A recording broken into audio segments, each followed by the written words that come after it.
Second. So I know normally I have barbecue sauce on my titties, but today I just have a whole fucking bowl of mashed potatoes. So, Your titties. well, yeah, titties are optional in my opinion. Yeah, you and Allie made supper today. Huh. Salisbury steak and mashed potatoes, God, that actually and could sounds. not, for the life of us, our thermometer needs AAA batteries, by the way. Do So I the have AAA? meat was a total fucking gamble. I'm not gonna fucking lie to you. Do I have AAA batteries somewhere in this room? You were asleep. That's right. Kit Because this went was this nighty was night. it was Wednesday, right? Thursday. Thursday. Because I slept both of those because work was so bad. Yeah. So I was just like, well, I guess we're just gonna run it. It'll be fine. It was in fact fine, mostly. Kind of sad now that I missed that because Salisbury steak I haven't had It, years. it was fucking, and we did a mushroom based sauce for the Salisbury steak. It was really fucking good. I'm not gonna lie to you. I think she made it a little too spiced. Red pepper But cornflakes spice kicked is my good. fucking ass. But But spice is good.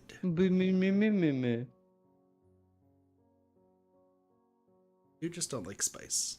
I enjoy spice. And like I said, it's not like it actually burned. It was weird on a Salisbury steak to have it be spicy. I guess. I'm not gonna lie, I'm craving more teriyaki. It's a good It's always a bop. No, like cheap and it's good and filling. It's a lot of food for what it is. True. Get it? I'm paying. I got paid. Oh, you got paid, but did you get laid? No. Sorry, chat. No Grandpa Kit today. Which is why I've been staying away from Katawa Shoujo. Shut the fuck up. Partially true. Well, You don't believe it, but I think it's a twisted reason. I think there's a deeper meaning. I don't know what deeper meaning you're looking at, dude. Do you want to? That's what she said, or should I? I don't even know how that was. That was the... Deeper. Anyways, kid's useless. Let's do it. It's depressing. It's the most recent one though. Is it Whispers So, of the do you Past? remember kind of where we're at and what's going on? If you notice the title of the stream, I remember that Lilly went to see your family in a European place. Ireland, I I was think. gonna say Ireland. It was either Ireland or Scotland. Yeah, it's Ireland or Scotland. I mean, what's the difference, really? I think it's Whispers of the Past is what we're on. Is this so? This is officially where we Act have 3. to be Yeah. on top of the cat. This is now where we do run the risk of permanently getting Kit's channel banned. So I know Not when it's gonna permanent. hit. Like I know the lead up. Like I know what happens. So we have a while before we have Okay. to worry about it. But the goal today is at least getting through All of it, all of Act 3. which will include 2 sexy scenes. Yeah. So we're not finishing Lily's route. We're just getting through Act 3, and then Act 4 would get endings will be stream after. I mean, technically we could today if you wanted to, but I think it'd be pretty 50-50 if we have the time to. I don't know. I guess I have 8 hours, but I know you have Yeah, other but stuff it's you want to for play. the stuff. Yeah, so I figured like it would be better to split them out into their separate acts because that's what we did with the other ones. Yup. So cool. All right. All right, let's begin. So the morning sun is bright through my open window, and the sound of my alarm quickly has me up and about. I slept surprisingly well last night, secure in the knowledge. Wait, why does that say Emmy? Hmm. Is this not the same? Did you do the wrong save? Uh, this one? Fuck. I rest my chin on my hand as I absentmindedly look at the window. Yet another of Muto's lectures running on and on. If it was endless. Summer sky is almost alluring in its bright cerulean splendor. Only the odd passing cloud breaks up the deep blue expanse. This feeling of longing is probably the outdoors side of me yearning to escape. This is you. Pretty sure? Yeah, it is. I just gotta remember how he says his fucking first name. Kai? Is it Nikai or Nikai? Nikai. Nikai. Could you answer this? That side of me is lost to the past now, though. In that case, I think I would use the... There's gonna be on suffix. On, yeah. Correct. Moving along, the suffix for.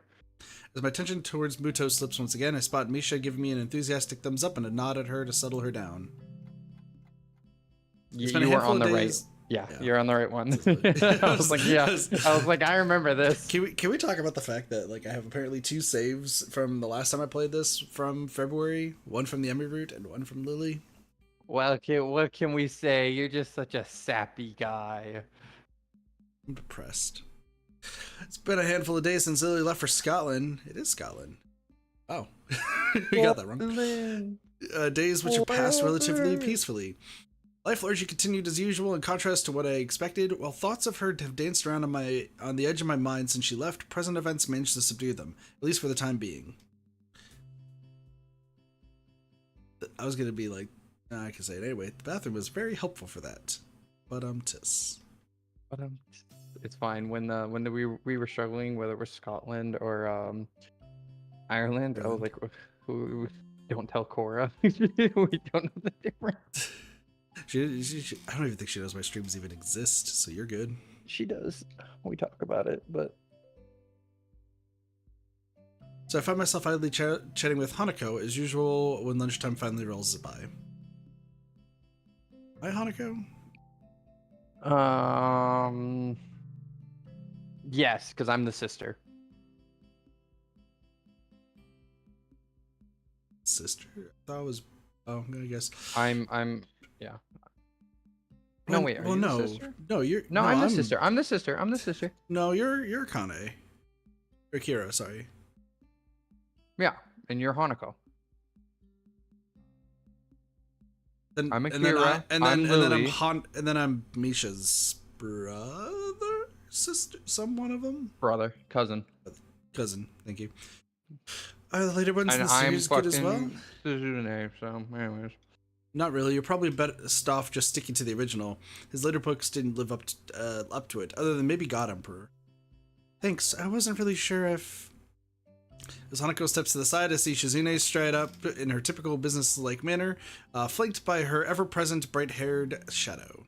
Try as I might, I can't read any hint of their intent from their faces. Shizune's poker face and Misha's seemingly boundless cheerfulness are a devilish combination. Morning, Shizune. Misha. Hi. I accentuate the greeting with a nod to Shizune in order to get the point across. She promptly and curtly returns the gesture to both of us.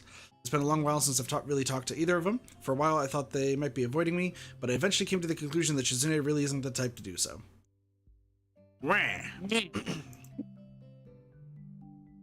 You're the Valley Girl. That's right. Yeah. Morning. Shishan says that Matua wants to see you sometime. Because of the statement, my face contorts as if I'd just eaten spoiled food, giving Misha no end of amusement. What?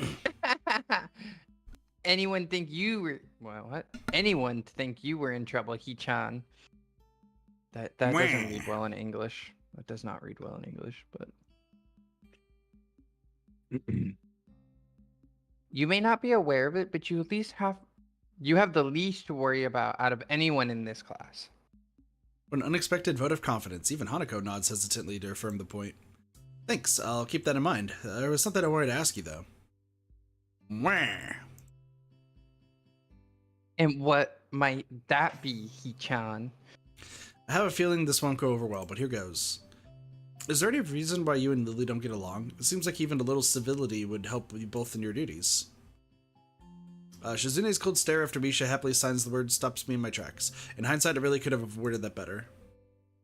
Out of the corner of my eye, I'm sure I see Hanako move back, just a little. Thankfully, Shizune notices this and lets her temper dissipate as she forcefully runs her hand through her hair to let off steam. Perfectly on cue, Misha begins interpreting the second Shizune's arms begin to move. Wah.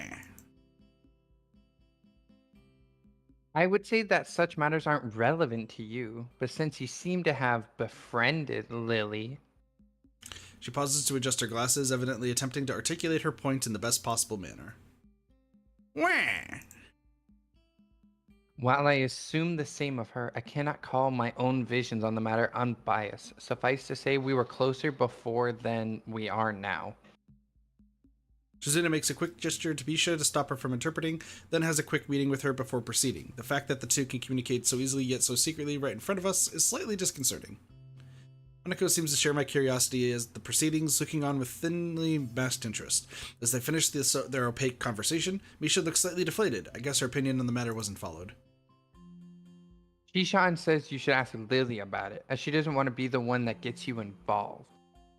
Ah, well, I'll just have to ask her when she gets back. At least I got some information out of Shizune. The two have been on close terms means that they weren't always at each other's throats, or at least not quite to this extent. I understand. Thanks anyway.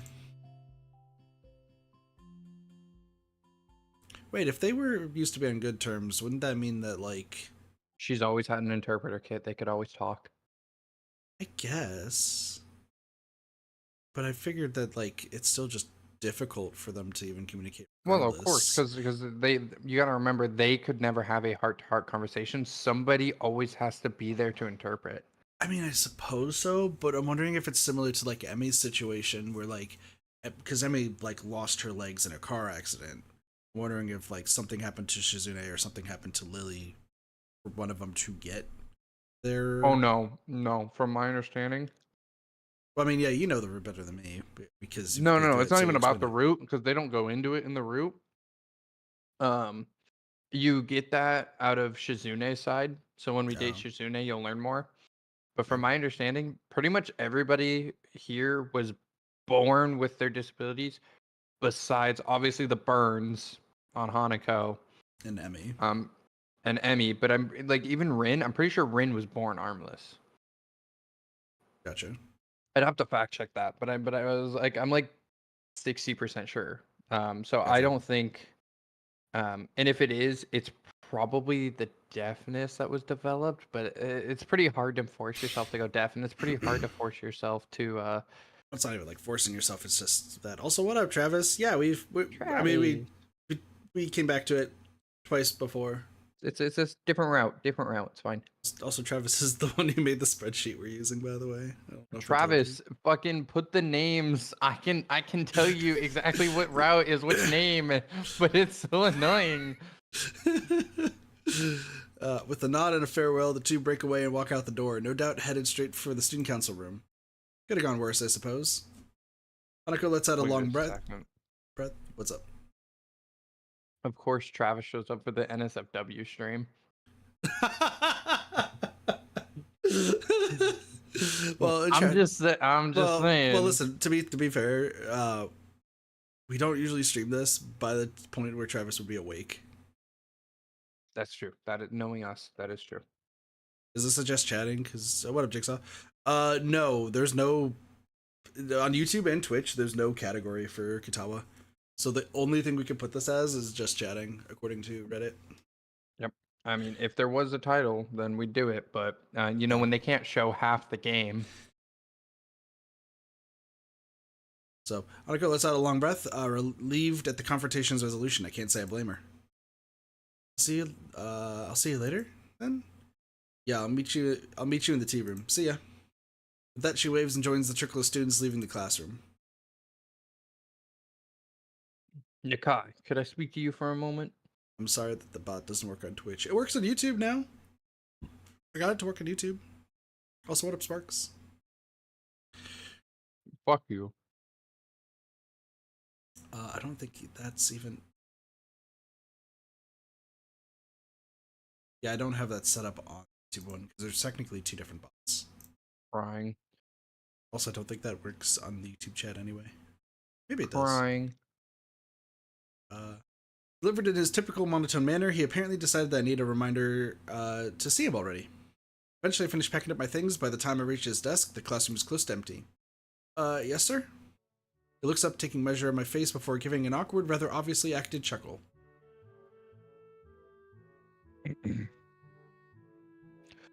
No need to feel guilty. You're not in any trouble. I just want to ask you something. I've asked a few of the other students so far. That's something at least. For a moment I thought my maxim of keeping my head down and pen up had failed me. So what did you want to talk about? To start with, what do you think of your progress in this class so far? Good? Bad? To test that kind of question for a fair amount of time, I tried to think of a response that is neither pathetically humble nor cocky. I'd say I'm doing okay. The work doesn't seem too hard, and I'm doing better on the tests than I thought I would. That's a good answer. A correct one, too. Guys, it's Kit in school.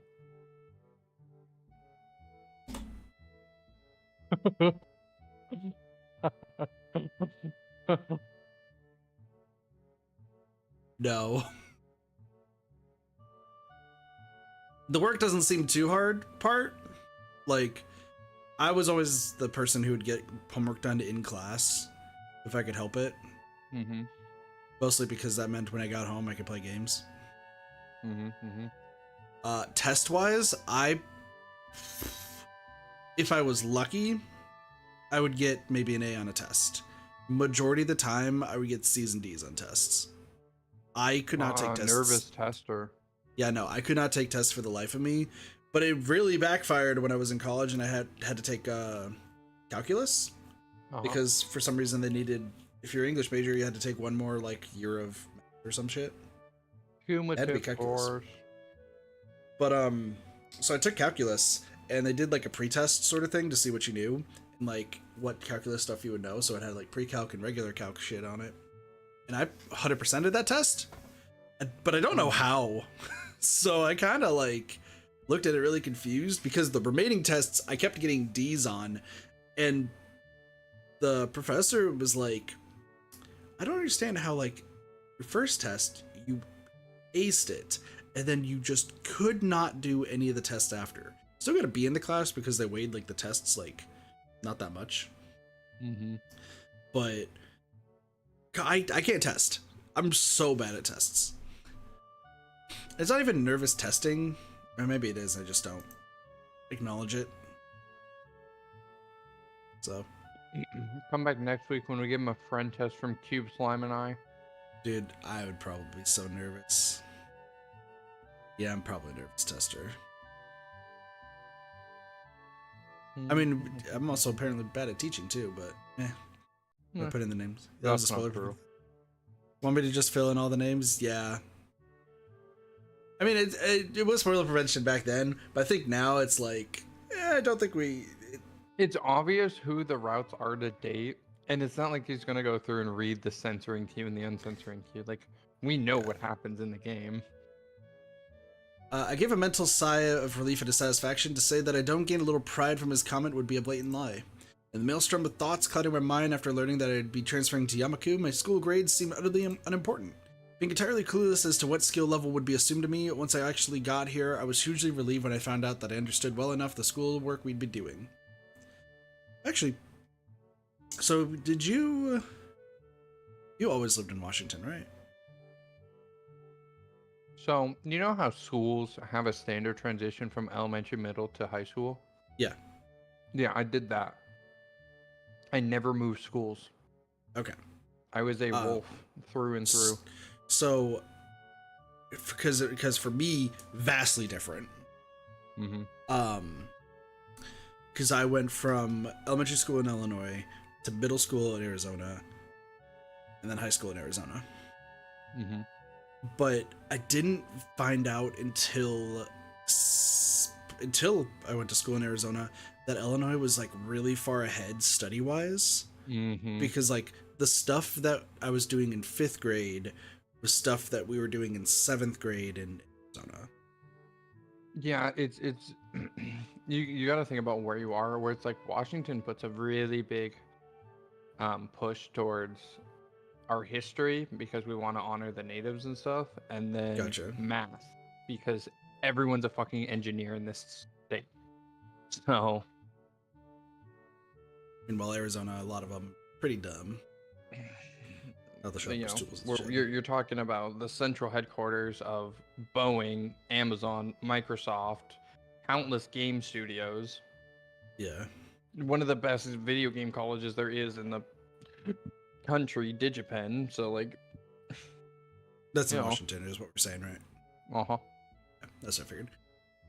Yeah, no, and then you got Arizona, where we're not the smartest. Pretty So, much the coasts tend to do really good intelligence-wise because they have to.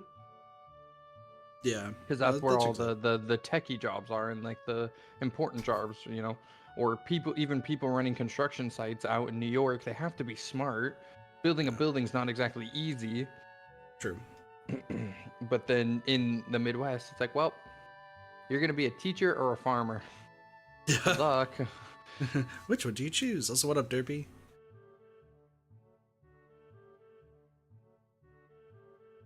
Travis, you have to tell me your favorite route, by the way. I know your circumstances might have thrown a wrench in the works, but have you given any thought to your future? That's right. You've been waiting for Travis, who's the only other person who knows this game, to say what their favorite route Yeah, I is. need to know the Been route. listening this entire time. Oh, I didn't have my headset on earlier? Yeah, you're hearing Shizune's wah. Anyway, my future? What would you like to do as a profession? Do you have any thoughts of where you'd like to be in 10 or 20 years' time? Dead. Fuck no. Sorry.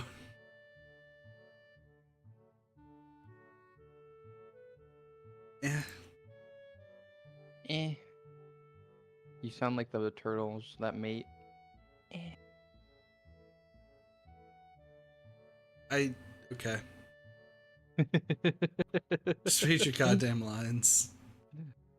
I wouldn't be surprised if you covered this ground in your previous school, but I don't have any record of it. I suppose the last year of high school is the time when students would need to be thinking about such things. To be honest, I really haven't lent it much thought, compared to my immediate situation. Catching on to my thinking, Muto speaks up. If it's okay if you haven't decided on anything specific yet. I wouldn't be surprised if a lot of your classmates were still undecided. After all, maybe a pursuit undecided after all. Maybe pursue one of your talents? What talents do we have? What talents do I have? Not running. Not running. That's so true. He's rather obviously trying to squeeze an answer out of me, and something about his previous wording makes me suspicious. He didn't seem to be intent on asking everybody like this, so he must have some kind of selection criteria. At a guess, are grades in his class. Well, something in science might be the path of least resistance. His face brightens, no doubt pleased at the thought of a prize student following his subject as a career path. Good. Having a general idea is the first step. I would advise you to think on it, though. Also, thank you, Travis. They're all updated. Yep, I know. I saw it. I refreshed. Why did it just go... Is right click backwards and I just never realized it? Yeah. No, it's not. How did I just go backwards? Oh, really? He chooses Shizune? I mean, we might have to fight because Lily's my favorite. So just like in general, I think we have to fight. But I'm still Path Emmy. Scroll is it wheel? scroll wheel? Oh, it is. Oh shit! Interesting. Well done, Travis. I mean, mine's still Emmy, but we talked about this last stream because it's all dependent on. You like what type Emmy of... because you got to do butt stuff. No, Well,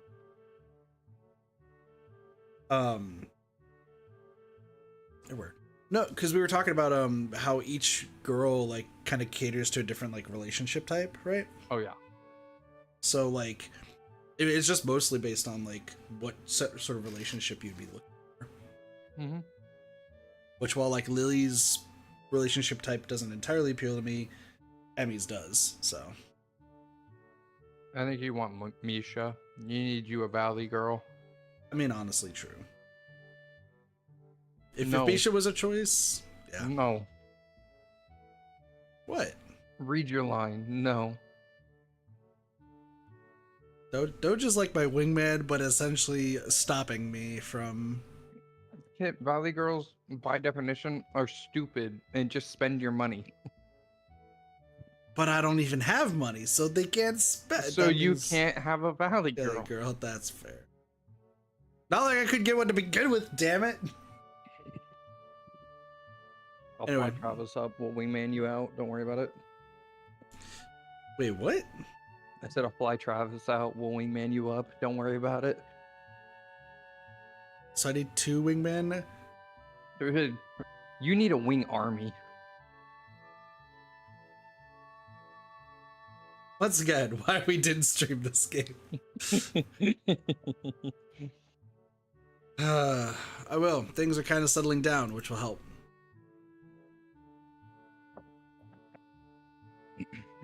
Sorry, our Pepsi ran out. Need more soda. Yeah, I've been lazy. Leave me alone. Good to hear. Oh, and I've noticed that Ikazawa. Ikozawa's attendance and grades have improved since you two became friends. I'd like to thank you for that. I'm surprised you noticed we knew each other. He gives a chuckle as awkward as his smile. This guy really has no idea how to properly act around others. Even every facial movement seems like an act of careful but misdirected choreography. You could say that having a general idea of who knows whom is a part of a teacher's job. Facts. Do the teachers might have disabilities as well? It's just because of the... I think imagine some of them not. do. Like Lily's teacher, I'm pretty sure is blind. Gotcha.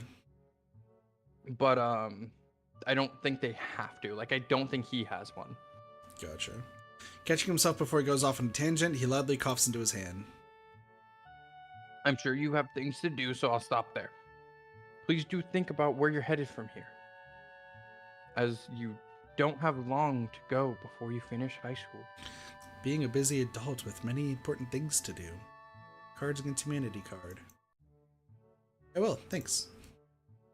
Brief talk ended. I take my leave. He goes back to fussing with the teaching materials on his desk. This is one of the times I'm envious of Lilly, almost maddeningly so. To have one's future so clear and so assured, yet working towards it from such a young age. So clear, she can... Wait. It was right there. What do you mean? It was. It's clear as day. Muto's disability is the inability to stay on topic. Weaponized ADHD. That's so true. It's an idea so utterly irreconcilable with my own thoughts, mired in the present day just as they've always been.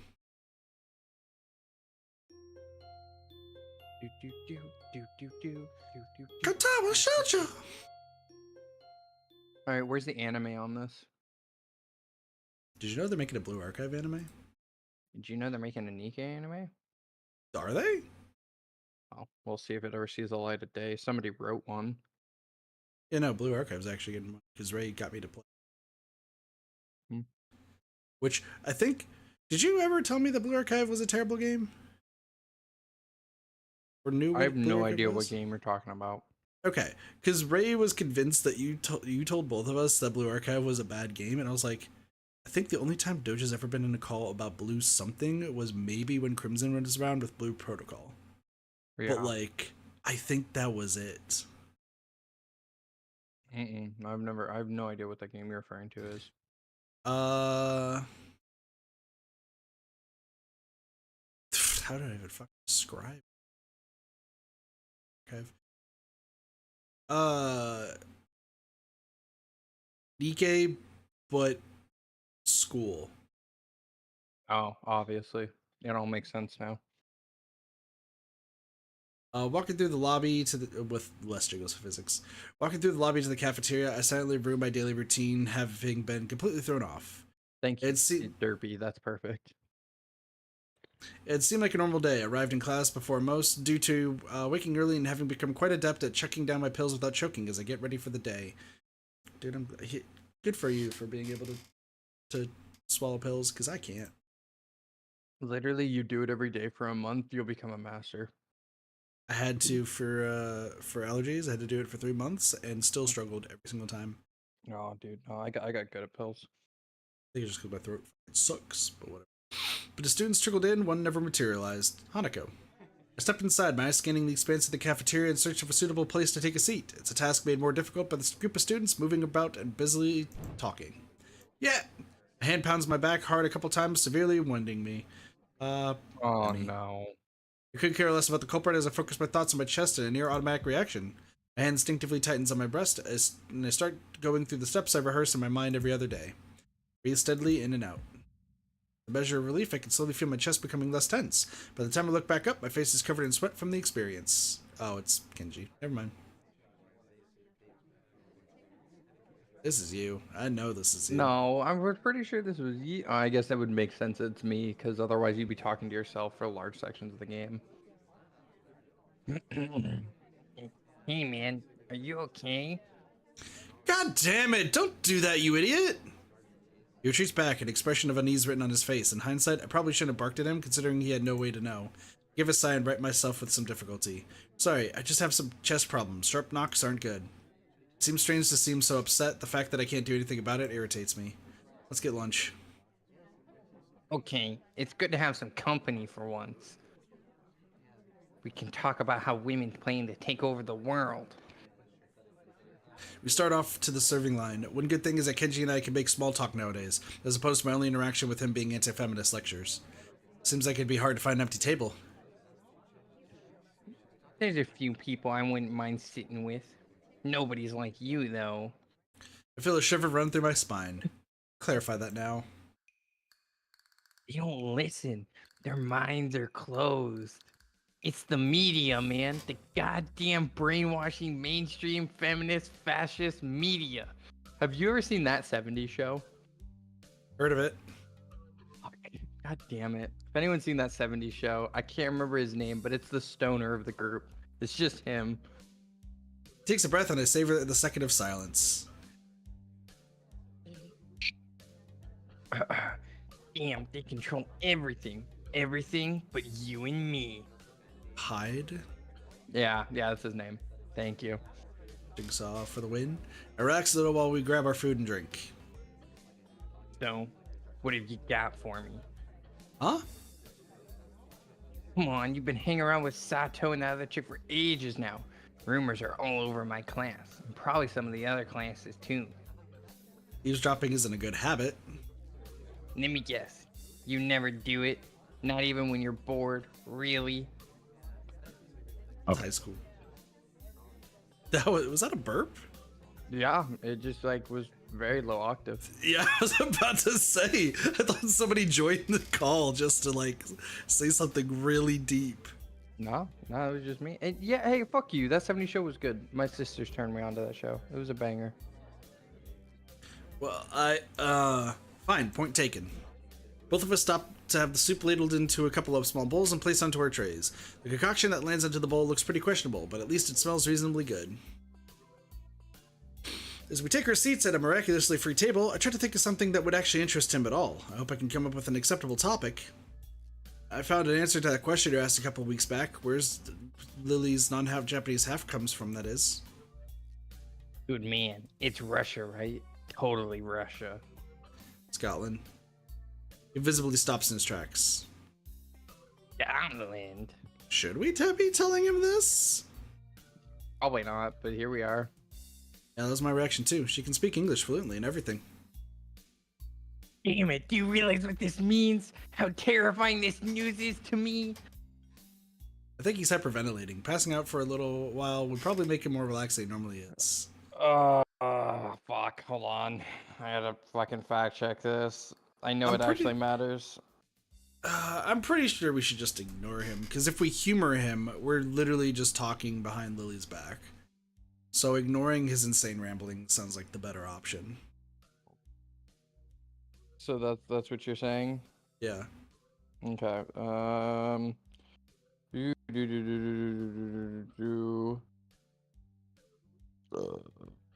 Jesus.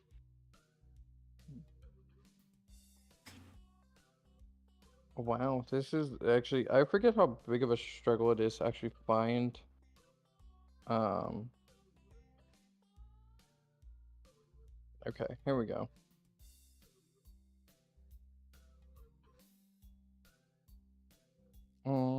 That's Act 1, that's Act 3. Your choice, personal choice, either one works. Oh, cool. I'm ignoring him. I dig into my food, hoping he'll take the hint from my silence. I just lost 1,000 yen, man. 1,000 yen. Damn. This is the worst day of the year. 1,000 yen is like a couple of bucks, I think.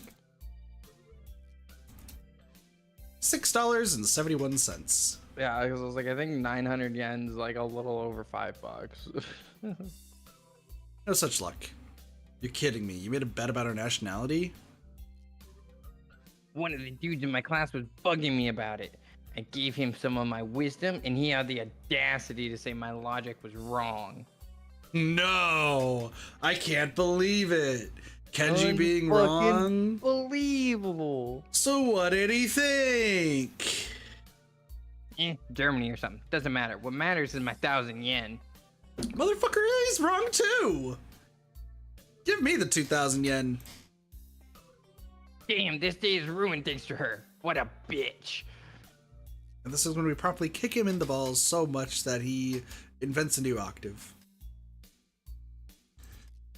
He looks utterly devastated as he wolfs down several clumps of his soggy, soy-soaked rice. It only takes a few mouthfuls before he pokes his chopsticks at me, stabbing the air repeatedly in revelation. Why? Would. Didn't your mother ever tell you to not speak with your mouth full?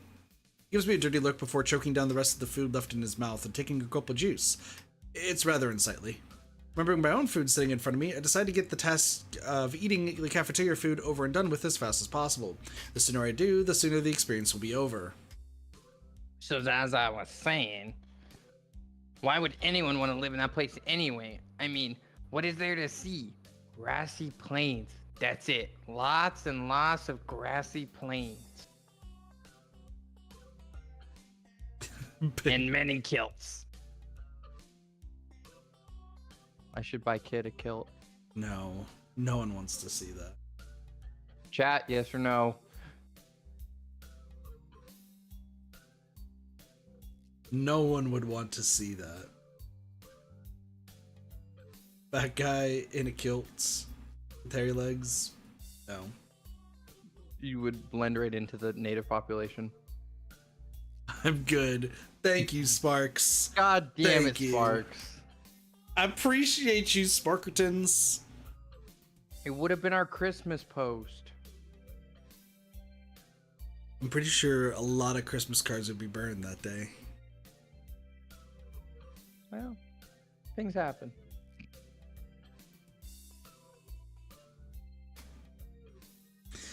I'm not sure which is worse, this food or his worldview. I can feel my face being dragged down by their combined weight. Not that he'd notice or care. Travis, yes! Travis, let's go! Wasn't there a thing that was talked about that I would wear a maid uniform at some point? Remember this being like a 2-3 year ago sort of thing. Where once something happened, I would wear a maid uniform on stream or something. 100,000 subs. I'm sorry. No, I think it was actually 10,000. But I don't remember if it was Twitch or YouTube. Whatever hits first. Oh god, Kit, not you too. Hey, fuck you guys. Kit with a good maid outfit. Still have to shave my legs. It'll be a Neko maid too. We'll get in the cat ears with it.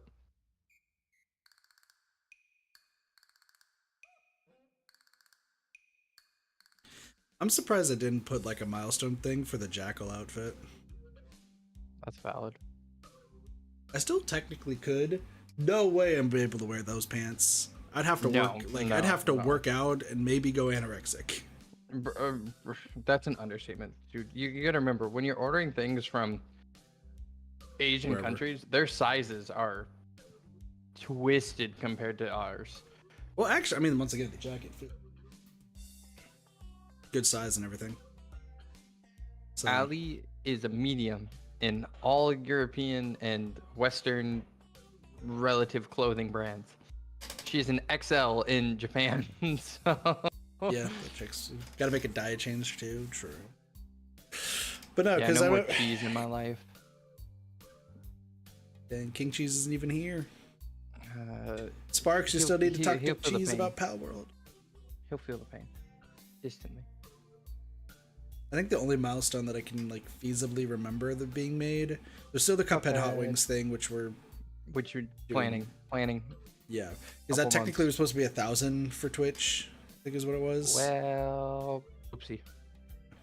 And then I think it was 10. I think it was also 10,000 where I would play Black and White, because that's one of my favorite games of all time. You've never played Black and White? You just played my favorite game of all time. Do I look like I played Black and White? Do you know what it is? No. It's Pokemon Black and White? No, like it's a god simulator. Nah, you can show me. Anyways. Yeah, it's an RTS god simulator. What do you mean by that? Getting a call and helping download mods? And sure, yeah, that's what I meant. It's not that bad. Why do you care about her so much anyway? She's just in your class. She's just your class representative, after all. Gives me a malevolent chuckle. With this anyone but Kenji, I'd feel uneasy at how he sounds. Malevolent Creek. Sorry. I finally found the chink in the Feminist Legion's armor. It took a while, but I'm confident that this is gonna be how we can bring down the whole system. I think that question's for you, by the way, Doge.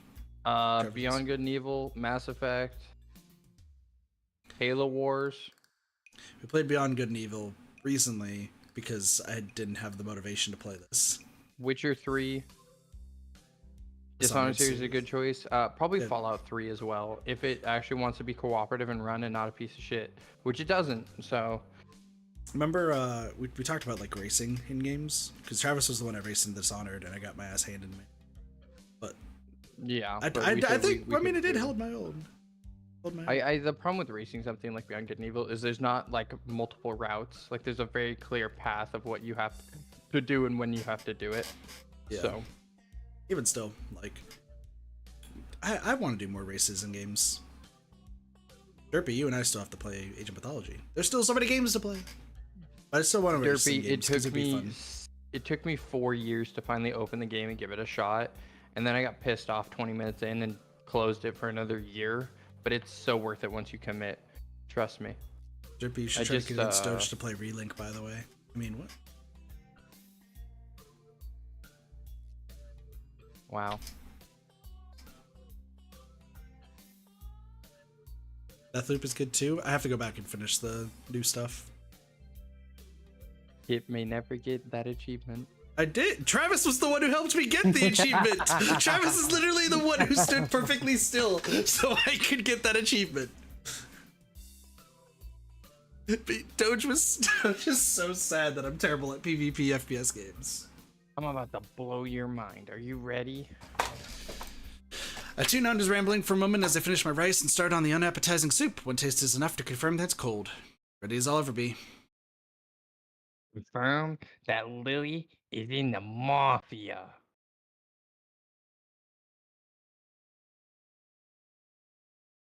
We're kicking Kenji in the balls.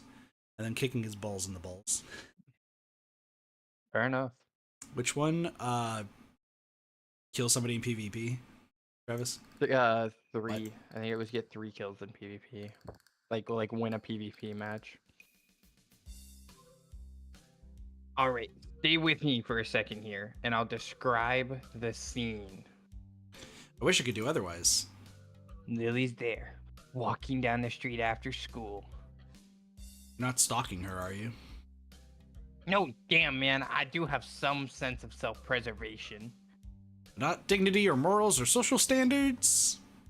Anyways, as I was saying, this car pulls up next to her, and guess who steps out? A man in a pinstripe suit.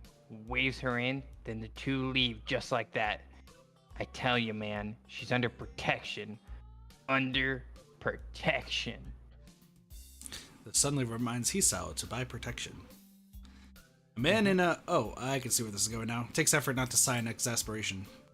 Let me guess, this man was about average height, had a slightly slender build, had blonde hair, looked foreign, and smiled a lot. He looks positively stunned. I take advantage of the moment of quiet to quickly gulp a mouthful of cold soup. It seems you're more observant than I thought. Yes, I have chosen well. He giggles a little and nods to himself so dramatically that it looks comical. I can't tell whether that's intentional or not, and that fact makes me frown. He said I've chosen well, and all I could think of was, Do it, Anakin. Dude, Hustle Sparks. I'm going to lead Kenji to a compressor and turn him and his balls into pancakes. not the worst thing I've ever really heard. This has important ramifications, you know.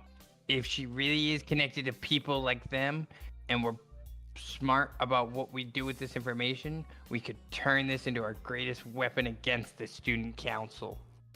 Once she starts rambling into conspiracy territory, my juice suddenly becomes of much more importance. Only half listening to his pontifications, my mind drifts to the matter of Lilly and her antipathy for Shizune. The past between them is steadily becoming more coherent, but I'm not even sure if I should be learning of her past this way. Indeed, even if I do work out what went on, it really doesn't seem like my business to go and interfere. Damn, not having Lily around is making my thoughts wander. I'm noticeably more bored and sullen without her company, and the same goes for Hanako. All we do during lunch anymore is eat and play chess. Come to think of it, I need to go check on Hanako after school too, considering her much improved attendance. I'm guessing she's come down with something. Get the fuck out of here. Oh, Nikai. I stop as I'm about to leave the classroom, turning on the ball of my heel to meet Muto. He's holding out to me a couple of worksheets we'd worked on during the day with his long, lanky arm. Would you mind giving these to Ikozawa? I'd normally ask one of the girls to do it, but I assume you'll be checking on her. For a moment, I briefly considered the possibility of that being more than an innocent prediction. I quickly discard the idea, though, as it's hard to think of him acting in such a Machiavellian way. It's not in his nature. Sure, no problem.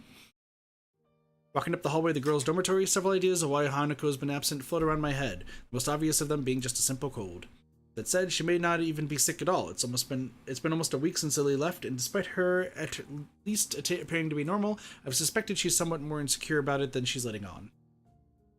Eventually, I come to Hanako's dormitory room. Its simple round doors separating us. Her room's position next to Lily's is extremely convenient, and probably a large contributor to their meeting in the first place.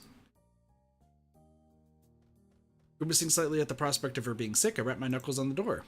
Silence. I listen intently for any sound of shuffling coming from inside, but I can't hear a thing. I knock on the door again, slightly harder. Still no answer. How strange. The door opens behind me. A freckled and somewhat scrawny underclassman I don't recognize comes out and is briefly taken off guard by my presence. Personal choice. Let's get about it. Actually, this might be a rather fortuitous meeting. Hey, excuse me, do you know if Hanako's come out of her room today or not? She doesn't seem to be answering. Ikazawa is Ikazawa. Her not answering the door is totally normal. That tall foreign girl is the only person she'll ever talk to, after all. He gives a shrug before walking off down the hallway, having much more important matters to attend to than Hanako or me. What up, Jeebs? Her dismissive attitude annoys me. Hanako must have a reputation as a hermit, a reputation that doesn't seem outright undeserved, at least in the time before we met.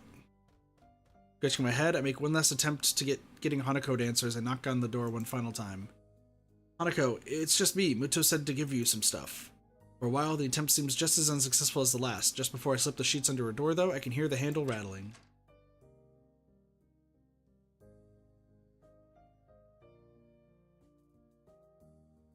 You got quiet, kid. Sorry, something showed up on my phone. Ah. As the door opens halfway, I do my best to look Hanako over as quickly as possible. It's a task made somewhat more difficult by her oversized gown hiding so much of her body. She doesn't look sick, or at least not immediately so. To be honest, I'd have preferred that to her expression right now. Hi, Hanako. Muto wanted me to give these to you since you weren't in class today. I hold out the loose sheets, which she tentatively takes in her hands. The way she moves is weird, devoid of thought, as if she's some kind of mechanical automaton rather than a living being. Are you okay? They're on Super Earth. Well, too. Okay, well. All of the above. She's fighting for democracy secretly. Okay. Are you okay? If you're feeling sick or anything, I could get a nurse. It feels almost pitiful to put on such a routine get-well-soon act. I can't think of anything else I could possibly do for her, though. She seems to collect herself a little at the notion, but only a little.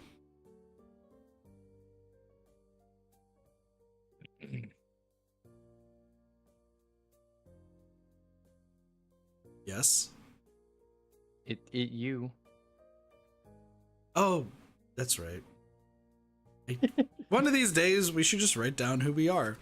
That way don't forget. Like we did for Danganronpa. Did that note card's around here somewhere? I'm fine. It is? Okay. It is. An awkward silence follows, eventually ended by her nodding solemnly in farewell and closing the door. The entire experience feels surreal. More than a little put off, I wander back to my room and hope that she'll be better by tomorrow, despite not knowing exactly what's wrong with her. I think she's just like just lonely and thinks that the only way she gets to like talk to it's his depression. It's definitely depression. I mean,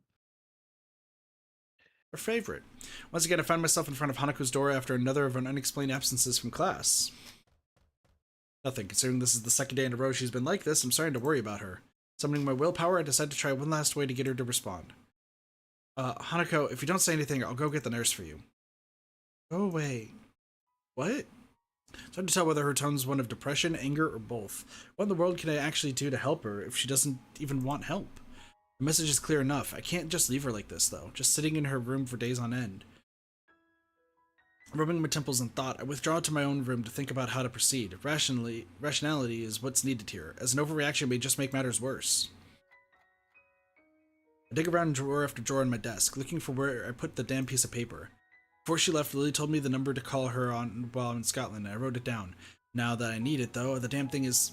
here. I probably should have just entered it directly into my cell phone, come to think of it. Without further ado, I entered the numbers and anxiously pressed the call button. The fact the phone rings at all shows that I got the prefix for a call to Scotland right, at least. I've never made an international call before, so that's some comfort.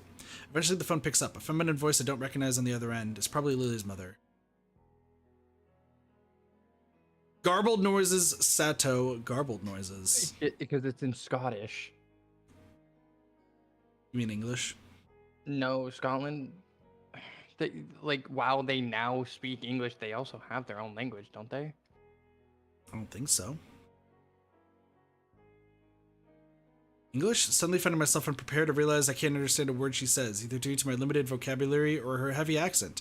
I should have anticipated this, since according to Lilly, her mother is a native Scot.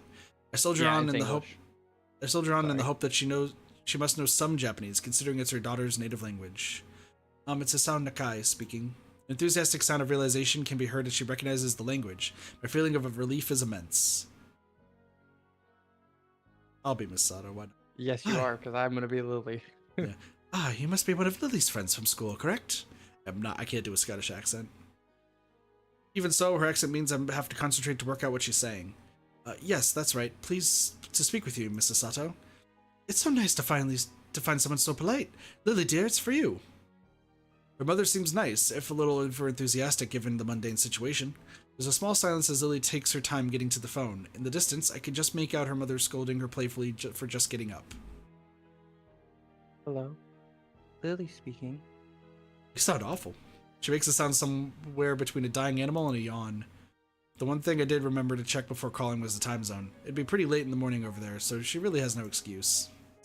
Not feeling well? Just tired. What time is it there? Late afternoon. School finished for the day not long ago. Really not a morning person, are you?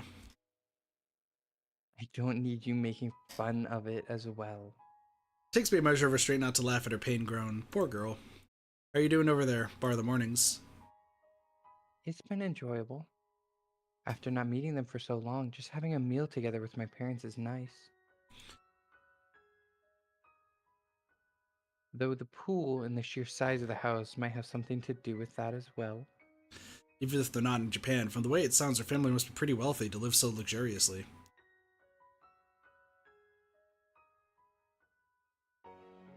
Are things alright with you and Hanako? Damn, I was hoping that wouldn't be brought up quite so quickly. I take a moment to try and sort out exactly how to describe the situation without causing her undue worry, but she picks up on that without a word being said. Hanako's not well, is she? How did you know? Because today is her birthday. I'd hoped she might have gotten at least a little better after coming to know you, but... How is she right now? She missed school yesterday and seemed out of sorts when I checked up on her. Today she missed school again and just told me to go away. I've really got no idea what to make of it. Has this happened in the past? Is it related to her scarring in some way? Unfortunately so. Roughly the same thing happened last year when her birthday came up. As far as I can tell, it's because her parents died in the accident that caused her scarring, and Hanako blames herself for their deaths. What she says does seem to make sense. If she's blaming herself on her birthday, she may well be ruining that she was ever born. The fact that Lily seems so in the dark about it, though, almost to the extent that I am, is a surprise. So that's why she lives in the student dormitories as well. Has she told you any more about the accident? As close as we've come, she's barely told me anything about what happened. What I know about it is largely conjecture. She sounds depressed, almost defeated. Considering the trauma Hanako must have gone through, I really can't fault Lily for not knowing. Nevertheless, she still seems to consider it a personal failing. Don't blame yourself, Lily, with everything she's gone through. I know. Thank you, Hizao. I'm sorry I can't be more of help. to you. English. It's a tough language. And I was right. Yeah, technically they speak English, like 90% of the population, but technically Celtic is also, they have Celtic words. I don't know if they have Celtic, like a full unspoken language anymore. Fair. It's fine. I'll just give it some more thought. Thanks, and have a good time in Scotland. I. Hmm? It's nothing. Thank you for taking care of Hanako. You should just say you miss him, Lily. Just say it. Okay, bye. Goodbye. And with that, the line goes silent. Amid the seemingly only increased number of questions I can't answer, the most immediate is what Lily was going to say. Oh no. I'm an idiot. She must have thought I was calling to talk with her, but I only asked for help with Hanako. Even more shameful than that, the thought is the fact that such an appraisal would be largely correct. Well, first things first. For now, I need to at least sort out Hanako and make sure that she's actually eating okay. We're a dick. We're a dick. We're not a dick. We're worried about the girl who is so depressed that something might happen.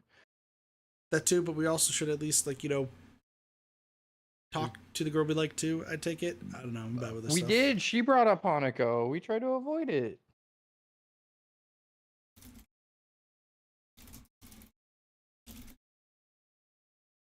I guess that's right. Sorry, helping out with other things. The occasional passing students to give badly hidden glances at the plate of food I carried to the female dormitories. It's hardly a meal to be proud of, only being an instant microwave meal from the convenience store, but it should at least fill her up. Eventually, I arrive outside of her room, after having to ward off a couple of girls who jokingly tried to pilfer the food I'd taken so long to procure. I decided to forego knocking, since it was proven to be utterly useless measure, and it's somewhat difficult to do with my hands full. Hanako, it's Hisao. I know you're listening. I got some food for you. Silence, as I expected. Leave it beside your door. Please eat it at least, okay? There. I've said my piece. Now it's up to her. Putting the plate down, I walk back to my own room to eat my dinner.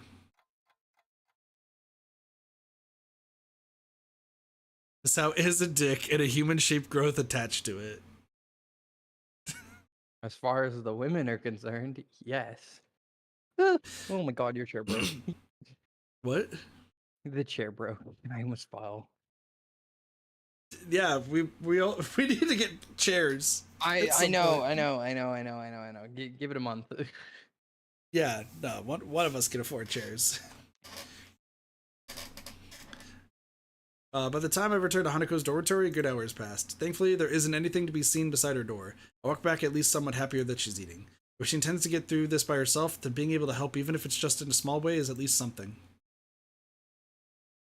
Do do do do do do do do do do do do. Excuse me. I sit reading in the library after school, turning page after page, barely registering the words written on each out of sheer boredom. With my cheek resting in my hand, I can't help noticing the slightly rough feeling against my palm. It won't be long before I'll need to get a razor. Giving up on reading, I simply let my head drop onto the book in front of me. Things have quieted down considerably since Hanako began attending school again. When she first returned to class, nothing was said nor done that wasn't part of the usual routine. It's been the same way since. Neither of us desired to bring up her accident, so there simply wasn't any point in pursuing it. As a few days went by, the daily grind continued just as it had before. It's only natural that my mind would wander to other places, and more importantly, other people. The Lilly-shaped hole in my daily life of Hanako and me had been pretty noticeable for a while now. I'd be pleased to say that this has allowed me time to refine just what my thoughts on her exactly are, but alas, I've had no such luck. It doesn't help that many attempts to do so have led to the troublesome topic of Iwanako. Every time my thoughts drift into that direction, I reflexively try to think about something else. Why did this have to happen now? Is this also me? This one I don't know. I want to say yes. I want to say it's me, actually. Okay. I But- turn and look up to the source of the tentative voice coming from behind me. Oh, sorry. I didn't mean to disturb anyone. That's not it. I glance around the orange-tinted room, quickly realizing how silly my apology must have sounded. And the time I spent thinking and lazing about in here, everyone's well and truly left.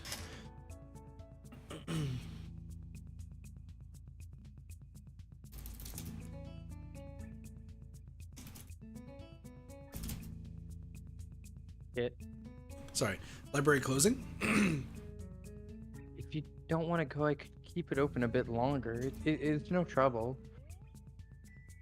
Don't worry, I should be get going anyway. Thanks. As I get up and begin to move off, I feel Yuko's eyes drilling into my back. Is there something wrong? You look depressed. Are you okay? So what did you say in chat? To send you one of the office chairs from Travis's. Oh yeah, no, office? the international shipping costs would be fucking crazy. I guess you're pushing probably 200, 250 just to send it there. Yeah. Hit, Well, that would. fix your throat.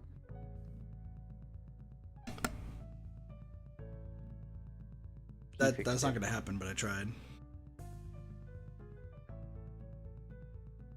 And yes, Yuko is actually a really good character. I'm sad you don't see more of her. Yuko nervously twists her finger as she says this, unsure whether she's overstepping her boundaries or not. I really can't tell if she's more worried about my mood or about bothering me. Normally I just shrug it off and assure her that I'm fine, but my reflective mood gets the better of me. Despite being staff, she really doesn't feel as much like an authority figure as the others. It's just, I guess the best term for it would be relationship problems. Oh, I'm not too good with that kind of thing. My only relationship ended a bit abruptly. Listen, I'm not too good with it either. My roommate makes fun of me for it every day. Deal issue. And everyone makes fun of it. Weirdly enough, I don't know what's weird about it. Who's worse about it? You? Or like the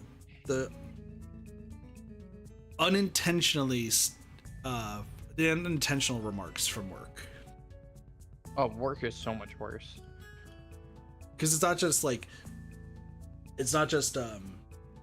customers. But Mine's sometimes not it's harmful. I don't know. Depending on what's being said, it's like okay. Mine's a reality shock. Your works is sometimes just straight up fucking rude.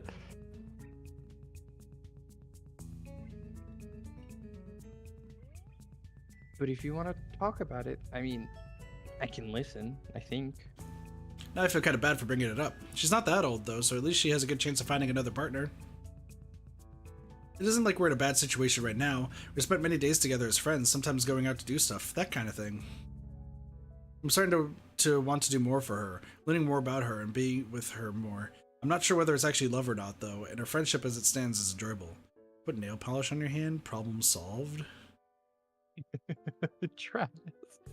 Travis, no. I think I understand what that means. You do. Nail stuff aside, I think there's just something wrong with my nails, because like every time they grow out even slightly, it starts like digging into the side of my face.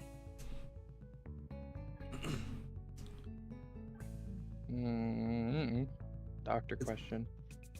Fuck it, I don't need to go to a doctor any more than I already have recently. Disagree. Can't for it. Fuck off. Valid answer.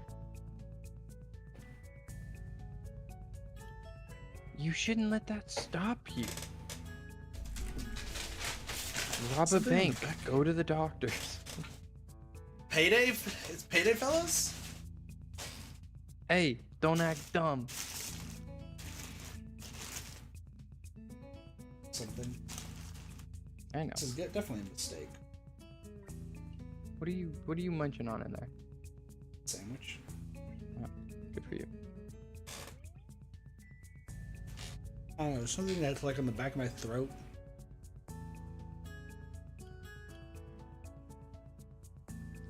Sorry. How to say this? I think that it's nice you have a good friendship, but school's gonna eventually end. Do you think you'll be fine with not knowing if it could have gone further after you graduated? Oh, don't say the T word. Doge is gonna be sad. Guess that's the crux of the problem. I really have no idea what the answer to that question is. Travis, I paid more than what you got back in taxes this year. Well, I can't really help you there. What your true feelings are is something you have to decide for yourself. But I think that if you do love her, you should definitely say something. And then they'll laugh in your face. It's always a potential. You got to be prepped. You say potential. I say constant.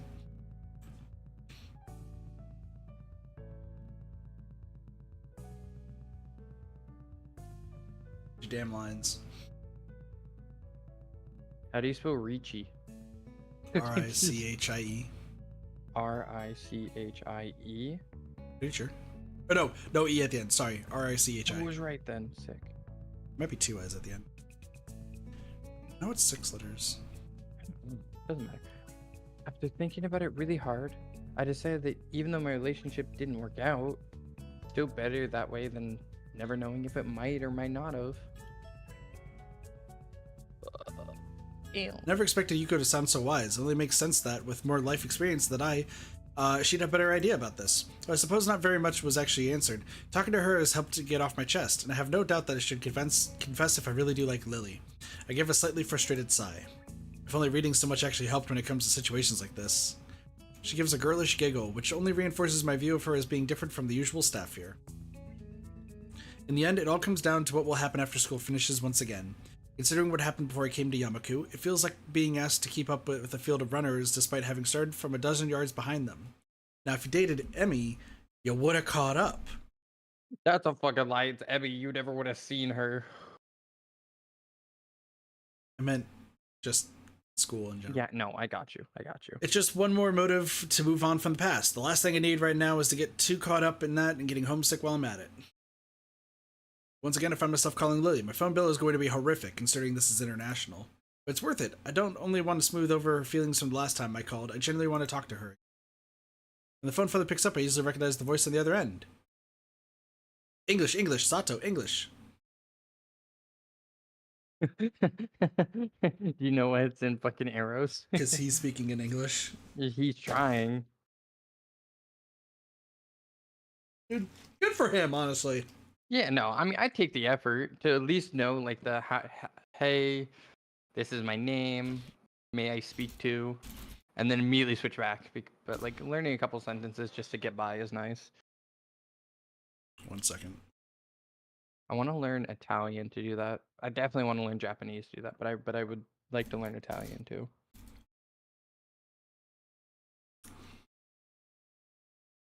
This is totally going to be wrong. Are you gonna try and say it in Japanese? Yeah. Yeah, it's not gonna translate well. Probably not. Good enough. Google Translate. Here's what I got from it. Konnichiwa, Sato-san. Banashi shite mo desu ka?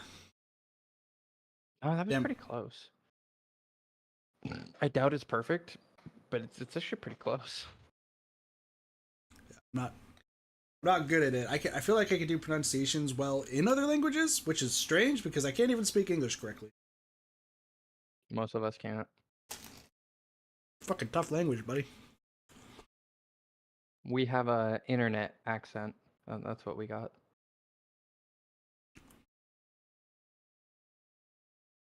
I'm eating the sandwich. Do you want to mess with 2 people?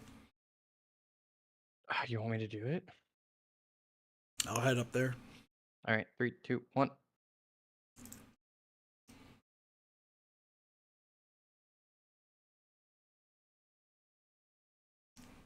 My Discord crashed. Damn. Damn, Daniel. I just want you to know. I just want you to know my Discord crashed the moment I moved. L plus ratio. It's all your skill fault. issue. Unfucking believable. Do I have that up right now? I could. We moved up here to poke fun at Cheese and Sparks, and I'm the one getting bullied. Fuck y'all. Ow, my ears. That's a lot longer than I thought it was.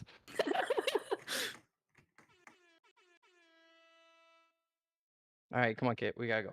Okay. Oh, and now it connects just fine. Now it connects just fine. You kidding me? Literally, it was like RTC connecting, no root, the entire time. Yeah, but just a simple restart is what fixes that. You know that. Are you surprised though? No. A friend of mine had to pay $9,500 in back tax. Jesus. Me next year. Damn, I've forgotten how the rest is supposed to go. It's not very encouraging to forget such a small amount of words, even if I didn't spend that long trying to memorize them. May I speak with Lilly, please? Hello again, Hisa. Are you teaching yourself English? Just a little. I don't think I'm too good at languages in general. Oh, don't say that. Your pronunciation was good. I'll get Lily for you. Just wait a moment. I obediently wait as she goes off in search of Lily, the other end going silent. Listen, he tried his best, okay? He did. And, you know, we have to be happy that she's not pissed off at the international call that's probably running her bill. Well, I mean, if they're living in a fucking luxurious house, I don't think they care. Hey, bro. Houses and phone bills are two different things, all I'm saying. Eventually, much more awake-sounding Lily than last time answers. This time, the time over there being past noon by now. Hizao, are you there? Yeah, I'm here. Hi. Good afternoon. Sorry for taking so long. I was outside in the garden. Gardening? Unfortunately, I found I'm no good at it. So I just smell the flowers. I think my fingers appreciate it more. Well, she's doing better than me. I don't even know what flowers smell like. Death. To me, yes. I take it Hanako's recovered a bit? Good morning, War. Listen, I tried to befriend nature, and then Doge yelled at me. Because nature will kill you. I don't think squirrels will. Hey, you don't befriend wildlife. As somebody who hardly goes into nature... you don't befriend wildlife. If that squirrel comes back here with all its squirrel buddies looking for food, I'm throwing firecrackers at them. I swear to God. Do you want to explain while I'm eating what happened? A squirrel is ripping apart the top of our trash Two of can them. to get in and Two eat of our them. food. So I'm sure if it's more than two, I'm sure it's a fucking colony of them. And Kit's solution was, well, let me feed them. No, you dumb fuck. You're right, squirrel friend. I enjoy squirrel. Squirrel friend, me and my dad had a little squirrel buddy that lived in our front yard at my first house. And we could tap on the tree and it would run down and sit on our shoulder and we'd feed it bread and it was great. It was a homie. But that squirrel also made all the other squirrels stay the fuck out of our trash can. This squirrel's getting in the trash can, so he's now an issue and needs to be I'm sorry, removed. one of them is. The other one backed off the moment I gave it some peanuts. I'm going to punt a squirrel if you do this. I mean... In Minecraft. Anyway. Did you say this? I don't know. Yes. Yeah, I just made sure she was eating, and eventually she righted herself. Thanks for the help the other day. I don't think I was really that much help. The main thing is that she's better, though. True. How's life over there, then? It sounds like you've been living in nothing short of a mansion. I wouldn't call it a mansion. But it is rather large, is obviously what she wants to say, though modesty stops her. I'm a little envious, but it is her holiday. It's a nice house to stay in, though. There's a beach near here, too, which Akira is especially fond of. Those things are good. Doge is upset at me, but when is he not? She's a swimmer? She's consistently dragging me there to have swimming competitions, which she always wins. Every time.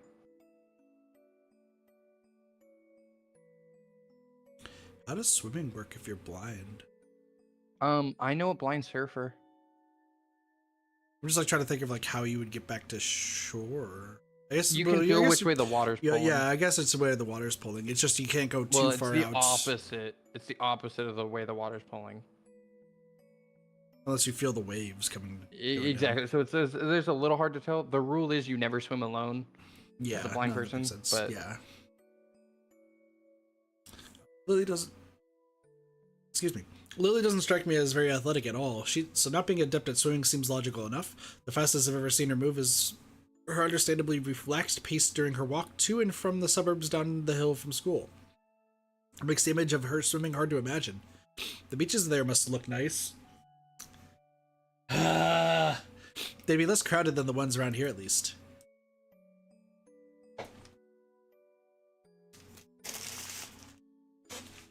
Indeed.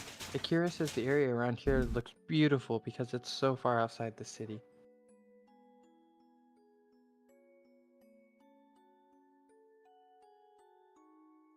Sorry, I'm like Everything's just going wrong. I only realize what I've said after I say it, but it doesn't bother her at all. It's still easy to forget that she can't see when she's not around, despite the time we've been friends. That said, the local accent sometimes makes communication a bit hard. It's a constant reminder that this isn't home. Well, the fact that she doesn't consider her parents' residence to be her home makes good sense. It makes me realize that I can't really answer whether the same goes for me. Graduation from Yamaku is distant enough to be difficult to view objectively. I've spent so much time in this small room. I've come to accept the dormitory as my new home surprisingly quickly. I guess that would be hard to deal with. Is your knowledge of English holding up? Thankfully, I may be fluent, but being in a position where I have to use it often helps in curbing my Japanese accent, so it's been a useful practice. I heard you're trying to teach yourself English? More like memorizing a few lines and failing at even that much. I'm really not cut out for learning another language. My mission of defeat draws an amused giggle. I believe that there are things one chooses to do in life, and also things that are chosen for one to do in life. Philosophical there. You can take comfort in the fact you're better than me in science and math, at least. Well, that's helped in is making me Muto's star student. I wouldn't worry about it. They're useful skills for many jobs, right? That's what he tells me. His face vertically lit up when I said I'd probably go into a career involving either. We both share a warm laugh at the events that have befallen each other on opposite ends of the world. It's nice and reminds me of our simple small talk that I've been missing since she left. As each of us waits for the other to begin speaking, I decide to push ahead with my feelings. I can feel my throat tightening slightly. Buddy, fucking same! But, I miss you. The silence on the other end of the phone tells me she's given the words their due weight, but as it goes on, I can't help feeling more and more apprehensive. Fucking same! Thankfully, the silence ends almost as quickly as it had begun. Thank God. I miss you too, Hazao. Goodbye. Goodbye, Lily. Once again, the phone is hung up, simply and without any further ado. Travis! Is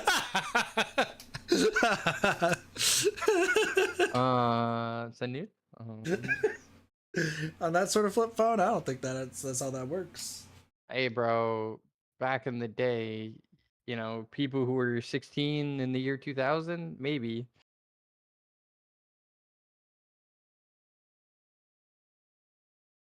No one wants to see that.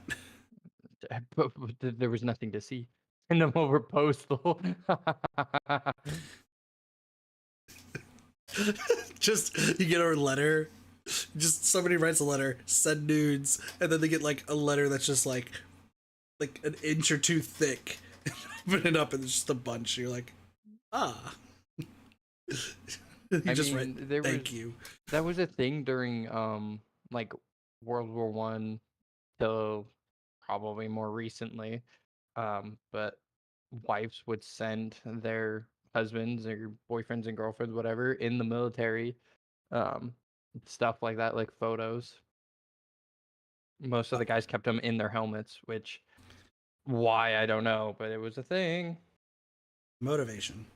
That light, tentative, almost shy voice, her warm and soft tone. I'm simply be lying to myself if I were to say that I don't recognize this feeling for what it is. With thoughts of Lily dancing on my mind, I start anticipating a return. Today has been a most excellent day. Most excellent indeed.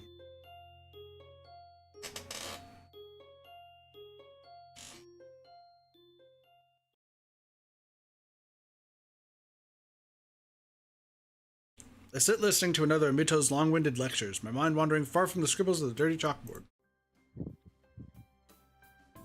Since I called Lily, my mind's been drawn in two directions. Both roughly lead to the same conclusion. I've started to feel oddly detached from my past life. It's only been a month and a half since I arrived here, yet the school's become a second home. I've gained new friends and contacts, managed to get to grips with the school's lifestyle and culture, and become accustomed to the quirks of my classmates. To become used to a school where disabilities are the norm rather than the rare exception still catches me off guard sometime when I think of it. The same school that's populated by burn victims, amputees, the blind, and deaf, and all manner of disabilities in between. If someone had described the school to me before I'd come, I'd have shrugged it off as an overactive imagination. Even when I first arrived, I felt like the Dutch coming to the strange new land for the first time. It's amazing how quickly one becomes used to the environment they're forced to live in, really. And now I've even found someone that's gotten me entirely smitten. What a strange life. Before my mind could wander any further, though, I found a page of line paper slipped under my distracted face. The garish bright pink ink has no doubtly been penned by Misha. Don't look so bored, He-chan. School's nearly over, 3-day holiday. Alright, we get Saturday and Monday off. Can't complain about having less school, I suppose. I uncap my pen and scribble on the page before covertly passing it back to her, flicking my eyes to the front of the class every now and then. But to continue scrolling away arcane equations and formulas on the board. Guessing you have something planned? Misha takes the paper back and hunches over it comically, even for her, with her tongue poking through the side of her mouth. Did she misinterpret my expression as depressed, or is she trying to cheer me up? Student council work with She-chan, of course. You're not still brooding over that, surely. This is the worst note passing of all time. What do you figure? I don't know. Usually, if you're passing notes between people, it's like 1 or 2 notes, and usually it's test you don't want to answers. get caught. Yeah, it's usually like test answers. No. There's no way. Like, nobody ever cheated that blatantly in my school. Yeah. By the way, you grew up in Washington. I grew up in Arizona. We've seen different shit. But this was always just like, do you want to go out after school and get lunch or something like that? See, there was those, but there are times, because I was sat in the back of the class, so I could just kind of like see everything, because I was just the weird kid just sitting in the corner in the back of the class, because what are friends? And I'd look up, and there'd be people passing like an entire fucking paper.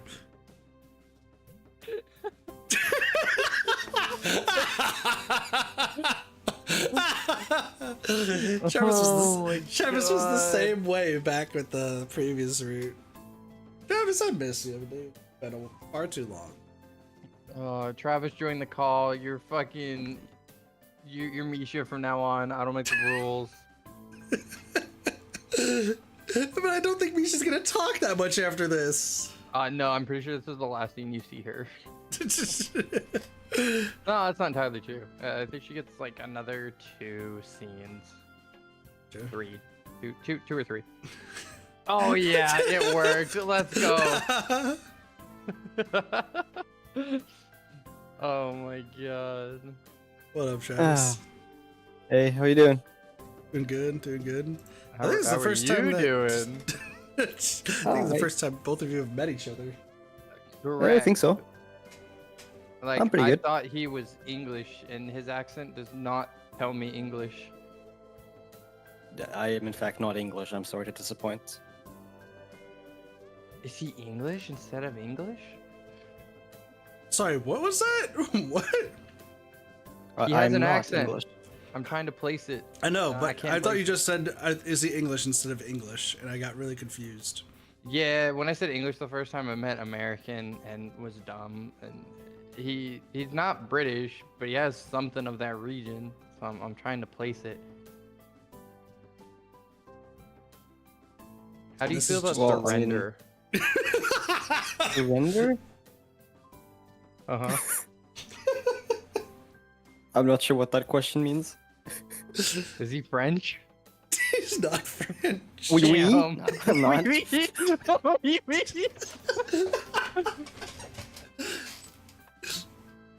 Yeah, I got nothing. Yes, I am German, but I've been living in Norway all my life. So my accent is a horrible amalgamation of multiple things. Dutch. We're just gonna call him Dutch. It's close enough. Jesus. I guess that's in between the two, isn't it? Yeah, roughly. Probably not precise, but roughly. It is a nice accent, though, War. I will give you that. Thanks. God, it's been like, what, two years or so since we last, got in a call, Travis? In a call, yeah. I mean, we chatted not too long ago, I think, right? Yeah.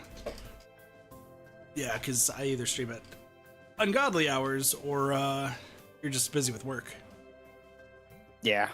Wow. Imagine working. Wow. Yeah, it's been like that. Yeah, good old work. So I'm surprised that all this has been said, like Travis, what you typed. Wow, but He-chan could have helped us poor lonely girls is just still on stream. A He-chan could have helped us poor lonely girls. Oh my god. God, I want to do fucking. I know it's not Misha's route, but I'm gonna call it Misha's route. I'm upset you can't get Misha. I think it would be funny as fuck to just be, hey, I know you're mute, but like, I need your translator. Oops.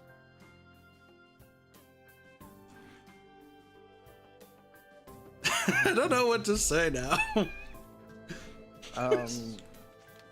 These are girls in the council room. I'll lend you a hand for today if I weren't going to be busy. Oh, that's not better. That's not better.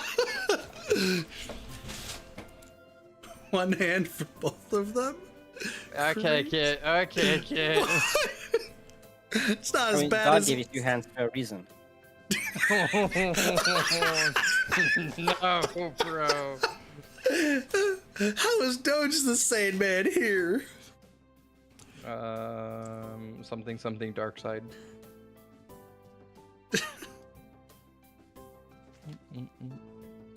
Oh, naughty He-chan. He's on the same wavelength. See? It's the game, Cheese. It's not any of us. You'll learn when you're older, cheese. I'm just going to meet Lilly with Hanako. I don't know what you've got going through your head. I expected a rancid answer from Travis. Yeah, I was about to say. Lily's back? This conversation's gone off the walls. Every time I need to speak as her to get enough energy into the message. Yeah, she's coming on the evening flight with her sister, so she's back in school next week. As she takes the note back and begins to write, I look up to see an unwelcome sight. Uh-oh. This always happened in school, too. Was there a note passing in your school when you were younger, Travis? A little, but not very much. Sounds about right. Because you have me with like notes like this, but also like full-on test answers. People tried to cheat. Doge sounded like it was just like the occasional, and yours sounds like similar. Yep. So, while I frantically try to silently catch Misha's attention, Muto confidently strides through the gap between the desk and the front of the class, his intent gaze focusing directly on her. She suddenly stops writing as her tall figure casts an impossibly long shadow over the page. What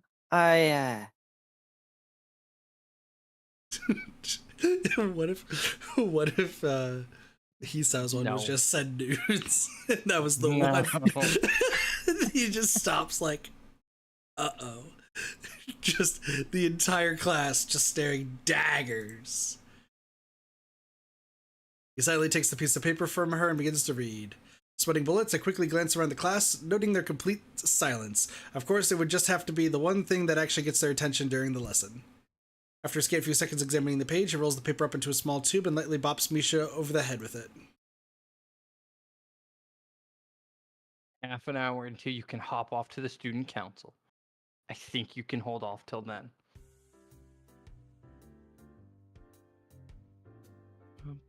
Alright then. Misha's face cracks as the entire class erupts into laughter. He might well be awkward, but he knows how to handle her excellently. I'd probably feel sorry for her if I weren't as busy stifling my own laughter. And then no more Misha! No! No! Travis died! That was the last of me for the next 6 hours or whatever of game time. Jesus. Something like that, yeah. Nah, game will We've probably been be getting over through in this. 6 hours. Yeah, we've been getting through this actually pretty quick, even with us stopping to talk every now and again. Fair enough. So, What runs have you done so far? just Emmys, and then Doge has been waiting for me to play Lily's route for fucking ages. I like Lily's route. So Mostly because I'm sad you don't have the fucking NSFW filter on, because if you do, when you get to those points, it just shows you like shrimp dinners. Watermelon and stuff. In Lily's route, it's all shrimp and rice-based dinners. Okay. And I'm like, okay. but also you're gonna have to say some words on Lily's route, and you have to say them to me, and I'm going to die laughing. So I'm excited. That's all this stream. Yeah, we're gonna flirt, Kit. I don't make the rules. I just like this heavily. Lily's route is like definitely one of the best ones. Yeah, collectively, I hate how much Hanukkah. As a whole, it's. I mean, they kind of come as a double pack. I know all the girls come as a double pack. It's just Well, one of them is a double pack. Ayo. I don't think I'm wrong. There's a surprising lack of ME in Rin's route. I'm not surprised by that. I'm not I mean, surprised Rin's a by that. loner. Yeah, that doesn't shock me. God, Rin. Well, I actually really Rin's don't like route Rin's seems route. fine. Hey, at least it's not Kenji's route. What do you mean? Kanshi is like a surprisingly good dude, you know, once you get past all the feminism stuff. Once you get past all of the bad traits, he's actually a ray of sunshine. Isn't it the Lily? Ray? He's like actually kind of decent towards the end though. Yeah. He actually he fixes it up a little bit, but I don't know about that. We just wanted to kick him in the balls so hard that a different octave would be made just to celebrate. he wasn't even that bad. He just thought she was Russian. That's not that bad. Nah, there's other things. And part of the Russian mafia, I guess, you know, famously part of Russia. Or the Yakuza. That was also a choice. Yeah, I'm surprised he didn't go with Yakuza. I He guess did. Russia. He did. The beginning of the game was him saying Yakuza. I guess, yeah. That makes sense. Alright, anyways, with Misha gone, I guess I will follow suit. Bye, Travis. Lovely talking with you again, Travis. Alright, we need a voice chat at some point later to Kit, Absolutely. just in general. I agree. Absolutely. We will find a time, assuming I'm not passed out asleep.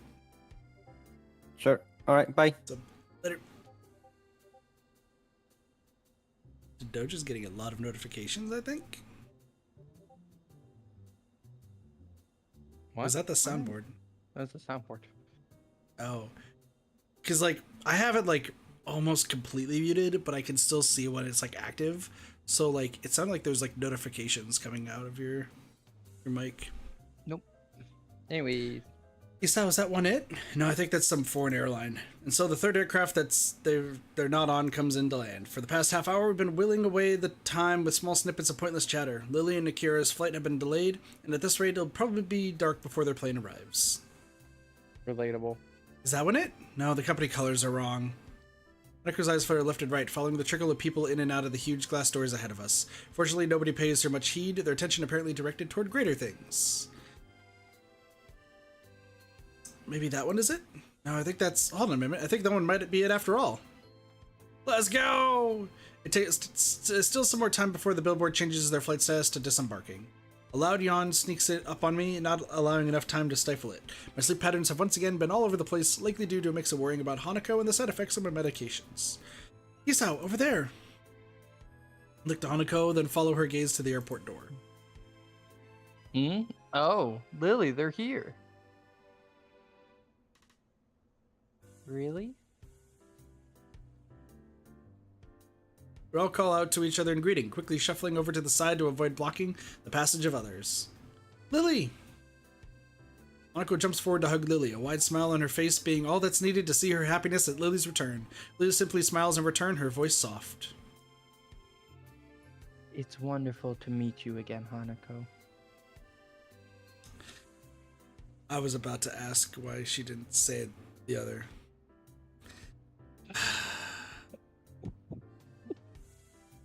I thought it was a mistranslation. Fuck.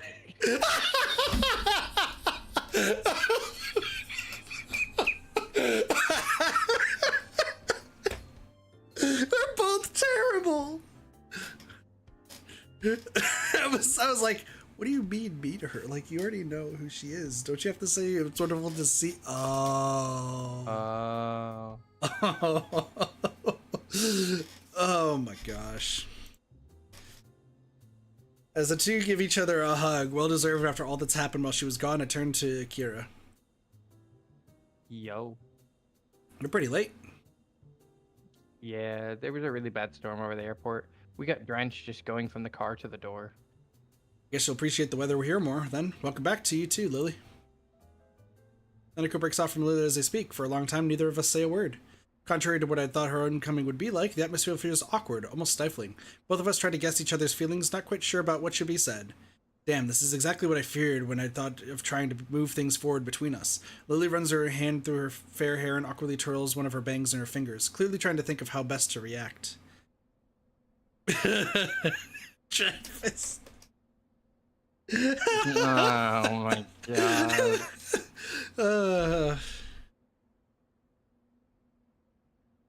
Don't worry, we'll talk it out with Shizune. Obviously. Eventually, thankfully, Lily gives a small sigh and breaks the silence. Thank you, Hizao. It's nice to be back. Are you okay? You look tired. Evidently not recollecting herself all that well, she quickly waves her hand in front of her face to stave off any concern Hanako may have over her.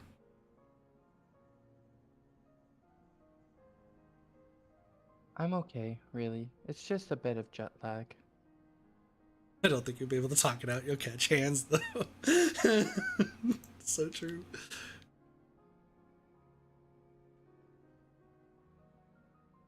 This you, bruh.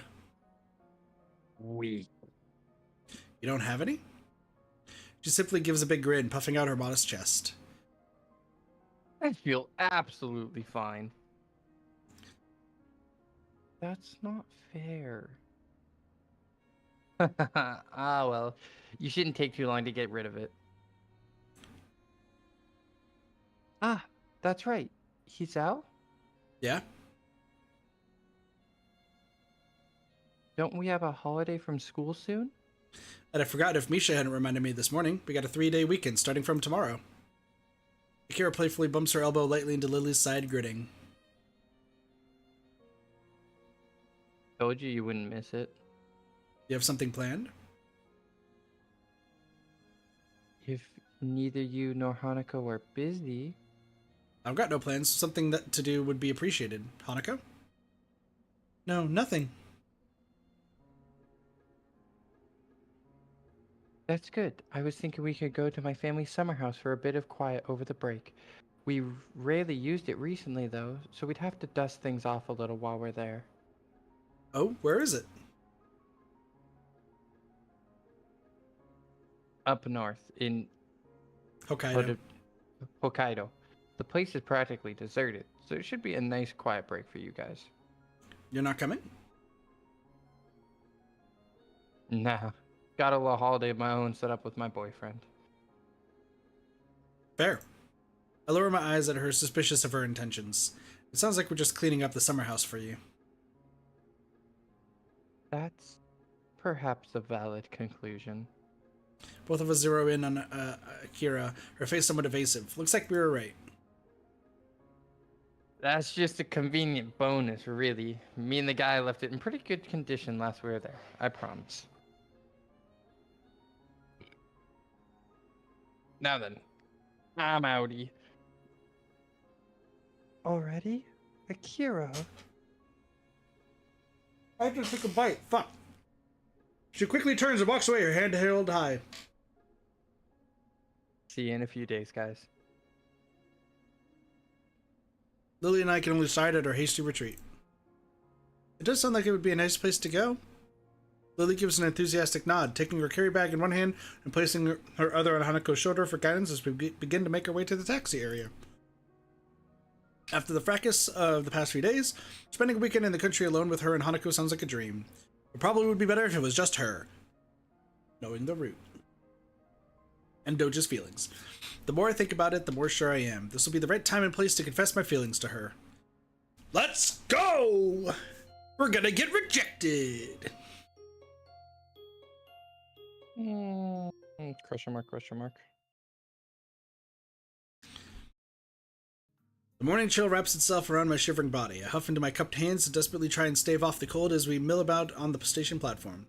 Lily's clothing looks rather ill-suited for the temperature around us. I can only hope it's indicative of what she expects the weather to be like at her destination. Damn it, Lily, why'd we have to get here so early?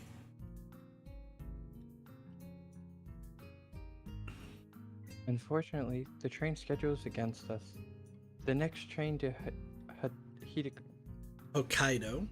Hokkaido is at 2 in the afternoon. Great. Just great. I pause a moment to wipe some sleep out of my eyes, and Lily promptly takes advantage of the opening. Cheer up, Azao. Once we get there, it'll be much warmer. Why not just take the bullet train? Normal train's going to take hours to get us there, so we may as well take the Shinkansen line as far north as it goes, and just switch at the end. There's a certain charm to older trains, wouldn't you agree? Glad that there's no trains near us, really. There is. There's like 3 within like 10 miles. No, I meant like next to us. Because out of my old house, like you could always hear the train coming in. Well, we are on a peninsula. I don't know, I'm just so used to like hearing trains and then being woken up and then just being just annoyed for the rest of the time. Nope. There's a couple of trains pretty close though. I'd agree if I weren't freezing in the morning cold because we decided to take one. I'm sorry, Hisao. Sorry, what for? I was the one who suggested taking a normal train. Way to make me feel guilty. All I could do was sigh and cover my face with my hand. It's fine, I'm just grumbling. My, Hanako. You needn't shoulder all the blame yourself. Even without your suggestion, I'd still have opted for the same thing. Thankful for the quick interception from Lilly, I take a quick gander around the station. Aside from us, the train's platform Aside from us, the train's platform's all but deserted, the morning dew settling on the empty benches. I guess no one else was masochistic enough to brave the very early morning. Though someone was, they'd more than noticed the huge bags both Lily and Hanako brought with them. Just what did you have to pack into those things anyway? The bags? She pauses a moment and tilts her head in thought. A change of clothing, raincoat, underwear, sleepwear, a number of books. I think that's the most of it. Why would you have to say that you're packing underwear? That's just a given. You pack extra underwear and socks. Always. I always do 2 additional sets for the amount of days I'm there. So same here. It's 7 days. I'll bring 9 pairs just in case. You never know. Yeah, no, I'm the same way. Whenever I went to vacation with my parents, reluctantly, I'd always bring 2 extra. Look, I'm not saying you're gonna piss yourself, but what if you piss yourself? All right, it's a valid concern. Or if you're going on to like water park rides. That's facts. Make it sound as if I'm unprepared. You brought less? Underwear and a pack of cards. That's it. Bruh. Relatable. Bruh. On God, Travis. On God, Travis. Travis is facts. Yeah, no, Travis is also facts. However, Hisao, bruh. I'm gonna be wearing the same clothes all the time. I got a pack of cards, underwear. He sounds like he might need a cigarette too at that rate. Call me Dante. Damn. And my pills, but never mind that. No pajamas? Damn, I knew I forgot something. How convenient! Crazy! No! Oh no! If only bodily warmth was a thing.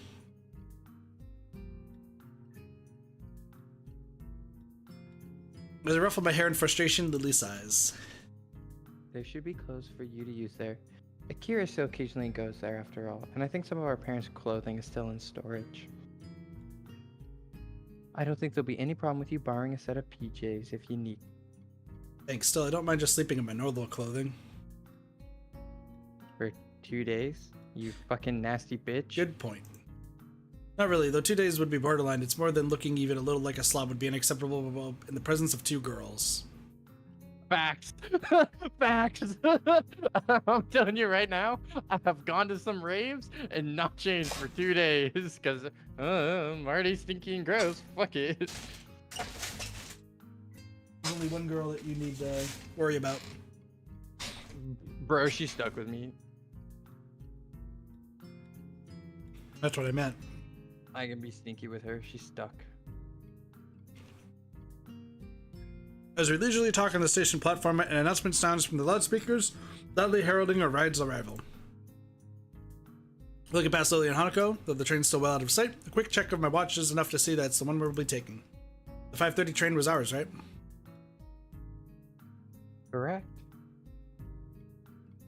Either of you want me to take your bags? Mine's not exactly heavy. My. That's very gentlemanly of you, Hasao. Damn it, Travis. I want you to know, Kit, that that is an active conversation me and Allie have to have every time we go on vacation. We're like, well, don't need them. Never know, though. This is actually surprising to me, though. I'm gonna be honest. Buddy, I've never had a relationship. How the fuck do you think I would know this shit? I don't know. When I go to Vegas and I'm paying for my own room, no one's gonna come in, and it's just me and my girlfriend. Figure it out. Listen, maybe I'm just somewhat pure in some ways, I guess, where I feel like everyone just has to have at least some, like, pajamas. Derpy. Oh, it's a good day.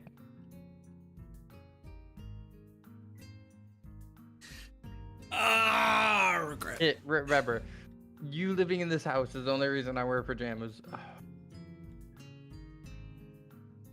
Yeah, no, I mean, I wear pajamas all the time regardless. Yeah, I have a roommate, so it's not worth the risk. Yeah, on God, Travis. Exactly. The dangers of when both of us need toilet paper, though. Yeah, exactly. which is a war of attrition of who the fuck is gonna make the move. Who's gonna make the mistake first?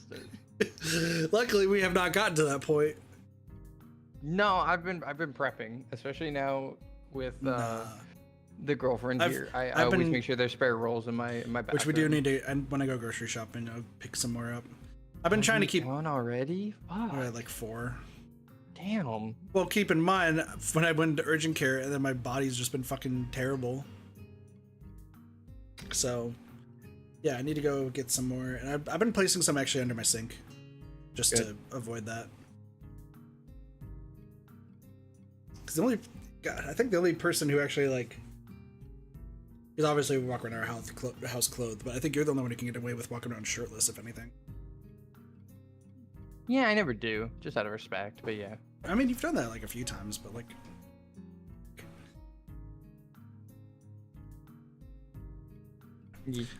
Don't accept too reluctantly now. Has been down to pick up Lily's large bag or look up to see Hanako picking up hers. You're fine with that? A silent nod's the only answer. I'm starting to get the feeling that by the trip's end, I'll be able to count every sentence she's said on one hand. There, kits. Listen, Doge will make fun of me till the end of time about it, so... Always buy like 20 TPs last you a year? I think Kit and I both do 20 in like a month. Maybe 2. More than me than you, though. It just depends. It's our diet. I know it's our diet. Well, I mean, it also doesn't help that this past month has been just me in the worst health. That's the facts. In fact, I think I spend... This is going to sound terrible. I think I spend an hour every day at work in the restroom. I mean, I do too, but that's just because I get bored and I want to go on my phone. Oh, no, because our work finally is like not cared about phones anymore. That's nice. Yeah, so like as long as they're not out while people are there. It's because like they're getting more and more strict, so my boss is like trying to, I think, be more lax about it. But still, it's like, use the restroom. I'm gonna use the restroom. It's like, dude, you spent like an hour in there. You okay? And I'm like, I don't think it's just been diet. I think I'm just fucking... I don't know. It probably is, actually. That sounds like American food is destroying the digestive systems. Well... Only one of us here know how to cook. We're about to have 2 people that know how to cook. And we also... One of us is lazy on going to the grocery store. Both of us are lazy. To go to the grocery store? No, because I would keep going. I mean, I went 3 times in the last week. It's just I buy what I need for like that night, and then yeah, that's what I'm saying. Meanwhile, you have me who buys. I need to actually shop out here. Meanwhile, I buy like as much stuff, but since I don't know like cooking stuff, it's usually just soda for both of us, and then snack food or moldy bread that I ate. I need to go to Costco and buy a bunch of soda again. Yeah. Well, because I'll do the same thing where I'll buy the flavored stuff, and then I figured I should join y'all to go to Costco so we could figure out what food we should actually like make here. Costco is not where you go for grocery shopping in that vein. Costco is basically stuff that doesn't go bad. I just mean in Safeway, general. yes. Safeway, yes. So still just in general, but like I guess I'm not a picky eater unless it's eggs. Yeah, we have eggs in the fridge right now. I mean, we could try getting me to not hate eggs. Well, you gotta remember, egg is involved in like every part of cooking. So making Salisbury steak fresh from ground beef means you need an egg to bind it. Yeah, which I'm fine with that. I just mean like eating like an omelet or egg whites and shit. That's only eggs I don't like. It's like that sort of stuff. So. Yeah, whatever. Anyway, with the morning landscape passing by the window and the occasional rattle of the train bumping the carriage around, I try to focus my attention on the aging playing cards held in my hand. I'll raise you 5. She scrunches her face up and leans over to Lilly conspiratorially. The two exchanging a few whispered words. Considering how often this has happened so far, I'm coming to doubt Hanako's grasp on how to play poker. I want to play poker. Doesn't seem to disturb Lily's reading, though. Her hands flitting over each page with only occasional corrections to account for the train's bumping and rocking. Our collection of chess pieces that we're using as chips is steadily growing away, so it really doesn't bother me. Looking around us, our carriage is almost as empty as the station platform we'd waited for the train itself on. Only a handful of people can be seen, looking mostly like tourists and couple on holidays. If the two continue their less than clandestine strategizing, a small boy looks over the seat and stares at me. Hoping he doesn't begin to stare at Hanako, I simply give him a wave and a smile. Thankfully, he retreats back to his seat after finding me far too boring to waste his attention on. Also, hi, Blossy.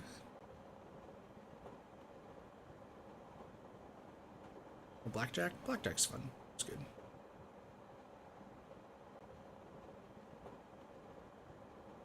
I'm sorry, didn't you just talk shit about Balatro? Literally yesterday? I said that I wouldn't spend the time to buy it and play it because it seems too easy. You just get in a groove and you win, but it's still a cool fucking game. Pretty sure with like the different decks, you'd probably find that a little bit more challenging. I don't know. I've never seen anything that actually warrants any kind of challenge.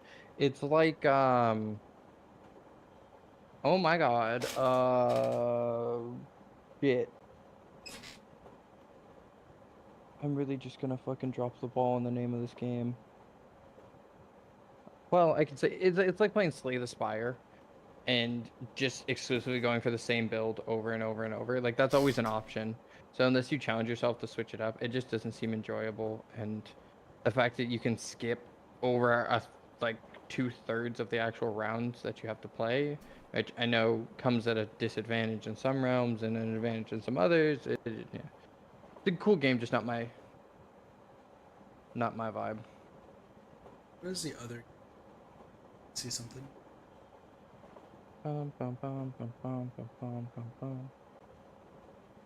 What's the blackjack version of the game?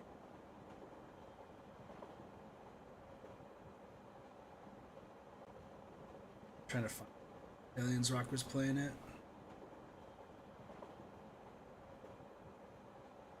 It's like there's a blackjack version where you can play like pi or 0.5 or a credit card. What the fuck? Aliens Rock was playing it because it was out. It's getting out around the same time Balatro was. Dungeons and Degenerate Gamblers is what it's called. That's a new one I haven't heard of. That is complete. If you want to look it up, go for it. But like literally, like you're playing blackjack against somebody else, and you have to like get their HP down. But like the cards you get are not just like playing cards. Like there's Yu-Gi-Oh! Trap cards, there's Slay the Spire cards, there's a credit card, there's a get out of jail free card, there's an Uno reverse card, I think. That sounds cool as fuck. Yeah, no, I do say we only have 2 hours left, so I might have to light a fire under your ass here. We should be fine. Thankfully, he retreats back to his seat after finding me far too boring. Yeah. I'll see you and raise you another 5. Damn, you got me. I fold. I've been bluffing. She's caught me. Hanging her head, I push over a large portion of my winnings. Hanako looks absolutely delighted. Even if Lily keeps her attention focused on her reading material, I can see the smirk on her face. They're both extremely pleased. For a moment, I tried to work out what Lily's reading, but the cover is too faded to read beyond the fact that Roman letters are on it. A pity I can't read the braille above the printed title. What are you reading, Lily? The title looks like it's in English. That's right. Oh, that's you. Fuck! Hey! You set a lot of fire under my ass so I can start reading fast, and I just fucking go! That's right. It's And Then There Were None. An old British story. I could read it to you if you'd like. She extends the offer with a grin, obviously in jest. I think I'll pass, thanks. After a seemingly endless trip, we finally reached the promised land of the Sato's summer house. Even after the train trip, the walk up seemed to take forever. Despite my grumblings, though, I'd never have guessed the sight that would be in store for us once we traveled that long, deserted road. It looks more like a farmhouse than the everyday house I'd imagined, small in size and surrounded by trees and bushes. An empty expanse on which wheat fields and farming land can be seen as we walk up, the fencing only consisting of rickety old wooden planks. It really drives home how far we are from the major cities, and it is a sight that feels antithetical? What do you want? Antithetical? Yeah. Oh, Never heard that word, but yeah. Anyways. Curiosity, sorry.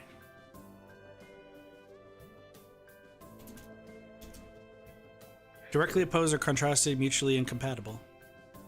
No. Antithetical. Yeah, antithetical. There we go.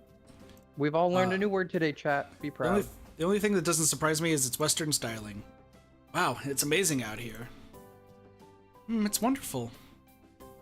That's nice to hear. While Akira might have said she's keeping the house in reasonable condition, I was worried that we may have different standards of reasonable. Looks like there isn't another soul for miles. I thought Akira would be the type to keep to the city. Lily furrows her brow in thought, seemingly recalling almost forgotten knowledge. From memory, there's a small town not too far ahead. Other than that, though, it's largely just old farmland. Akira and I stayed in our parents' house, which was nearest the city for a while, but after they left, we decided to move into a smaller, more easily maintainable house. To find a place like this in Japan nowadays, it's kind of anachronistic. Well, this town does have quite a bit of history. I looked down the street one last time before getting back to the task at hand. Shall we go in then? I'm parched. It was a long walk to get here. Lily gives an enthusiastic nod, the three of us lugging our bags into the house. As soon as we set foot inside, Hanako and I start looking around, taking in every detail of where we'll be staying for the next few days. Where the artifacts of another's life stop mid-motion are around the house, such as the television guide lying beside the counter it was on, and pans in the adjoining kitchen still sitting on the stove.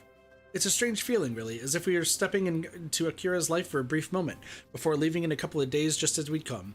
Of course, the more mundane reality is that she just hasn't cleaned up after herself that well. Where should we put our bags? I'll show Hanako to our bedroom. You can put yours here if you'd like.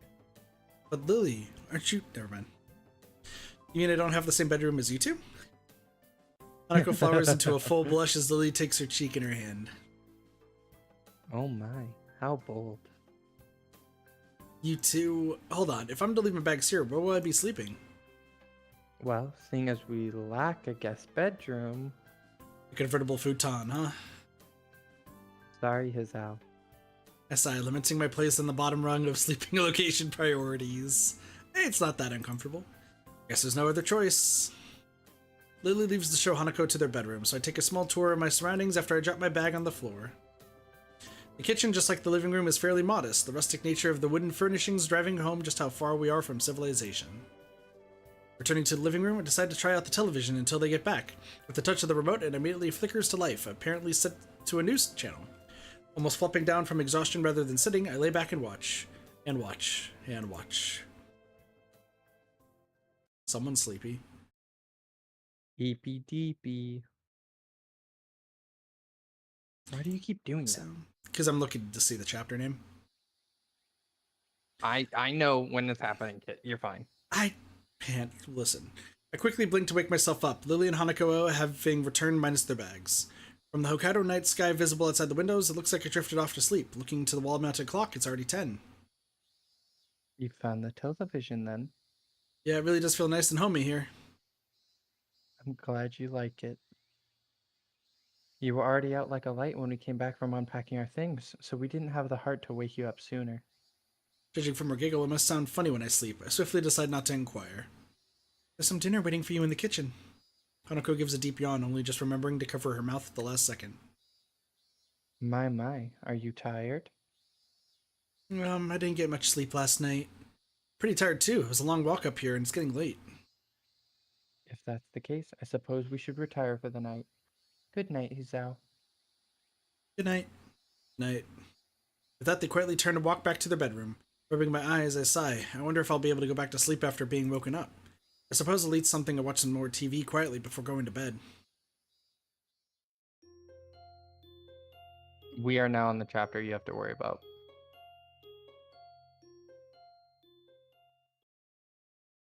Like 90% sure. No. Oh, wait, maybe. No?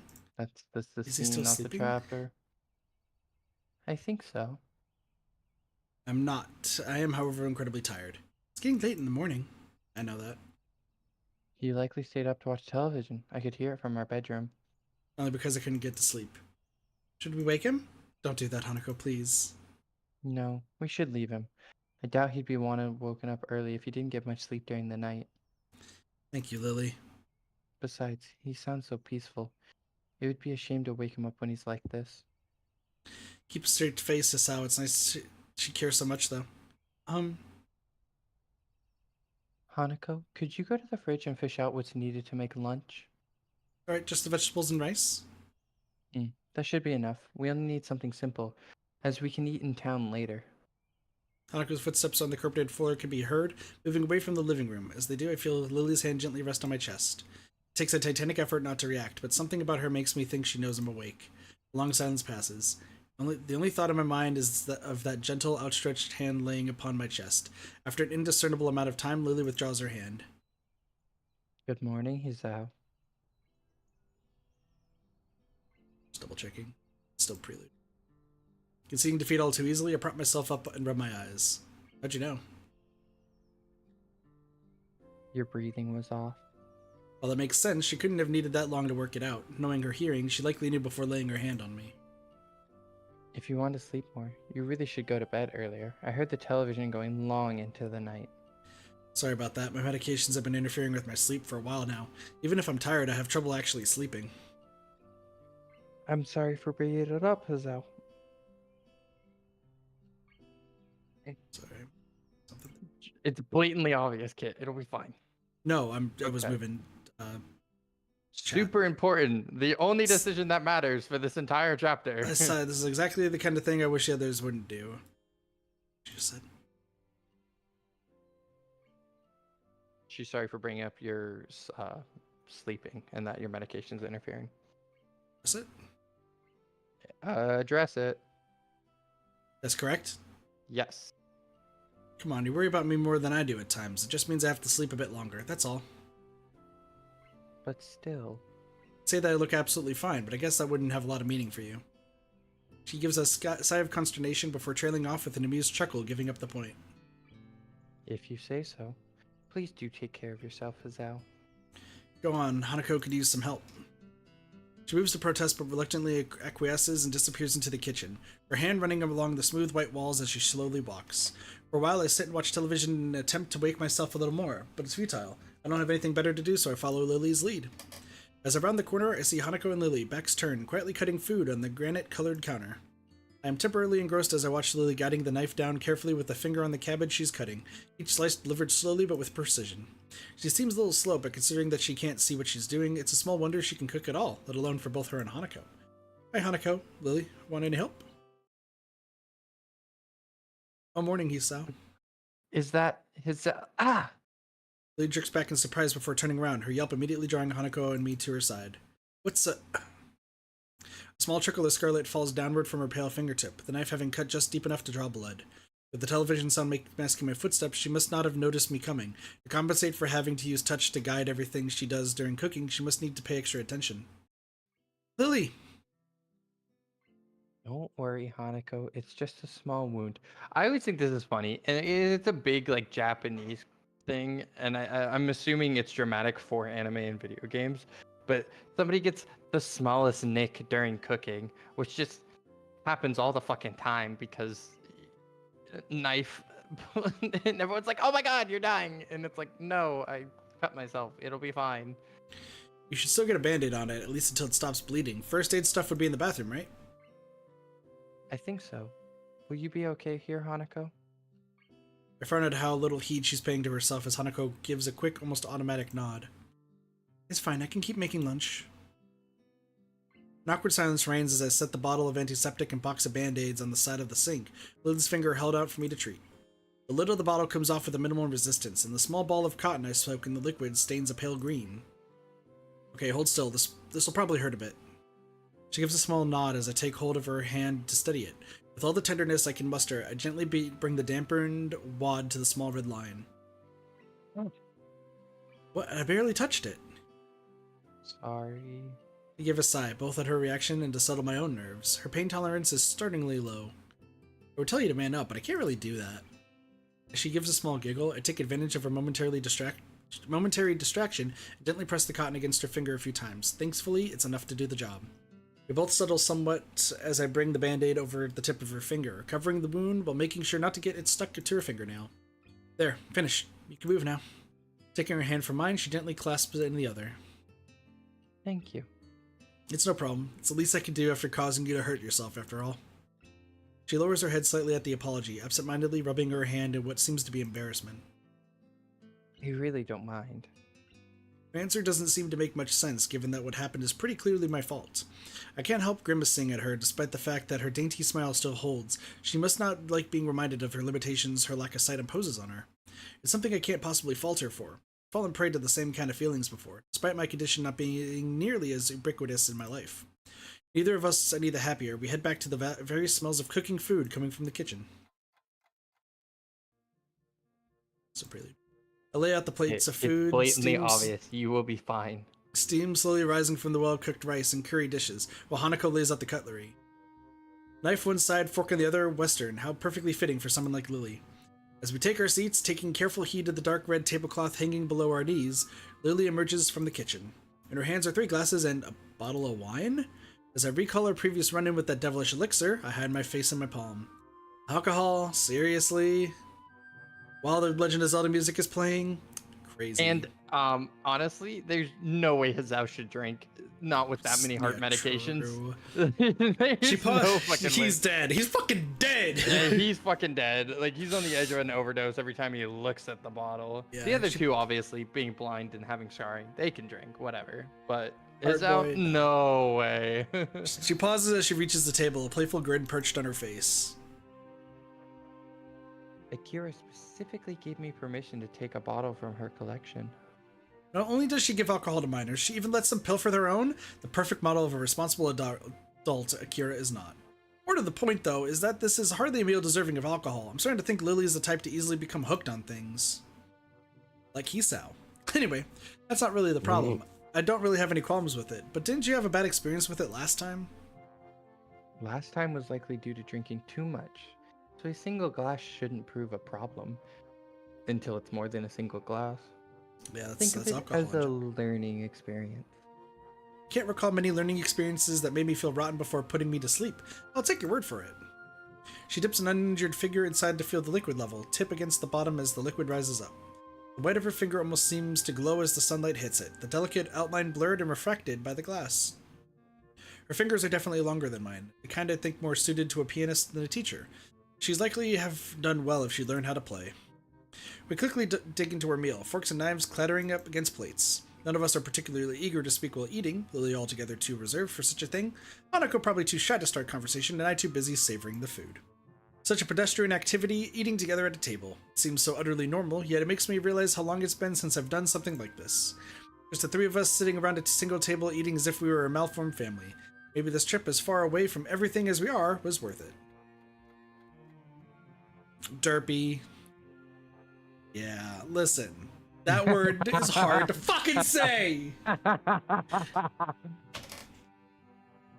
It takes quite a long time, but eventually we all finish our surprisingly filling meal. The wine, thankfully, has little effect given we've only had a glass or two each.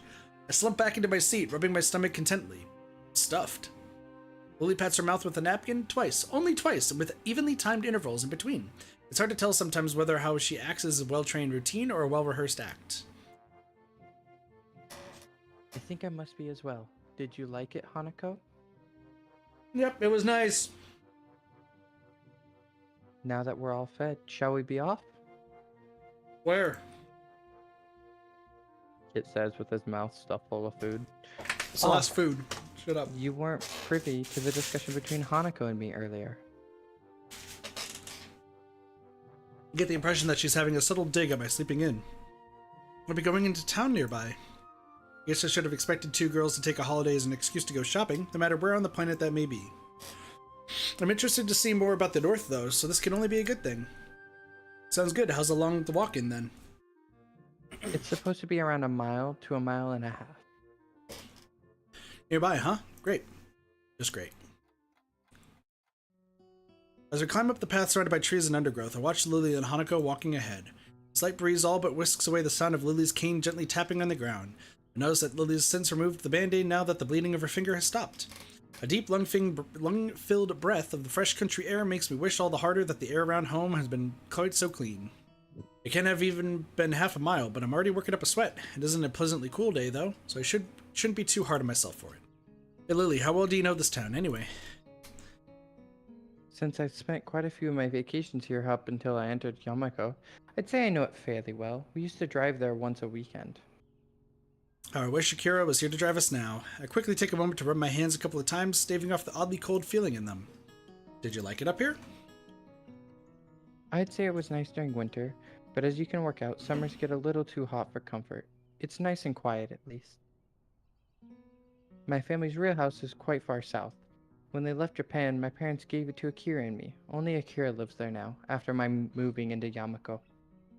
Well, quite certainly describes this place, though lonely is how I'd put it.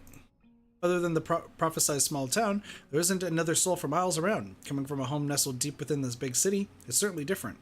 I think that if I'd not come to Yamaku, staying out in the country like this would be too much of a change to get used to. After getting accustomed to the school's isolation, though, the idea of living in a place such as this has become almost inviting, to be somewhere away from the hustle and bustle of the metropolitan centers.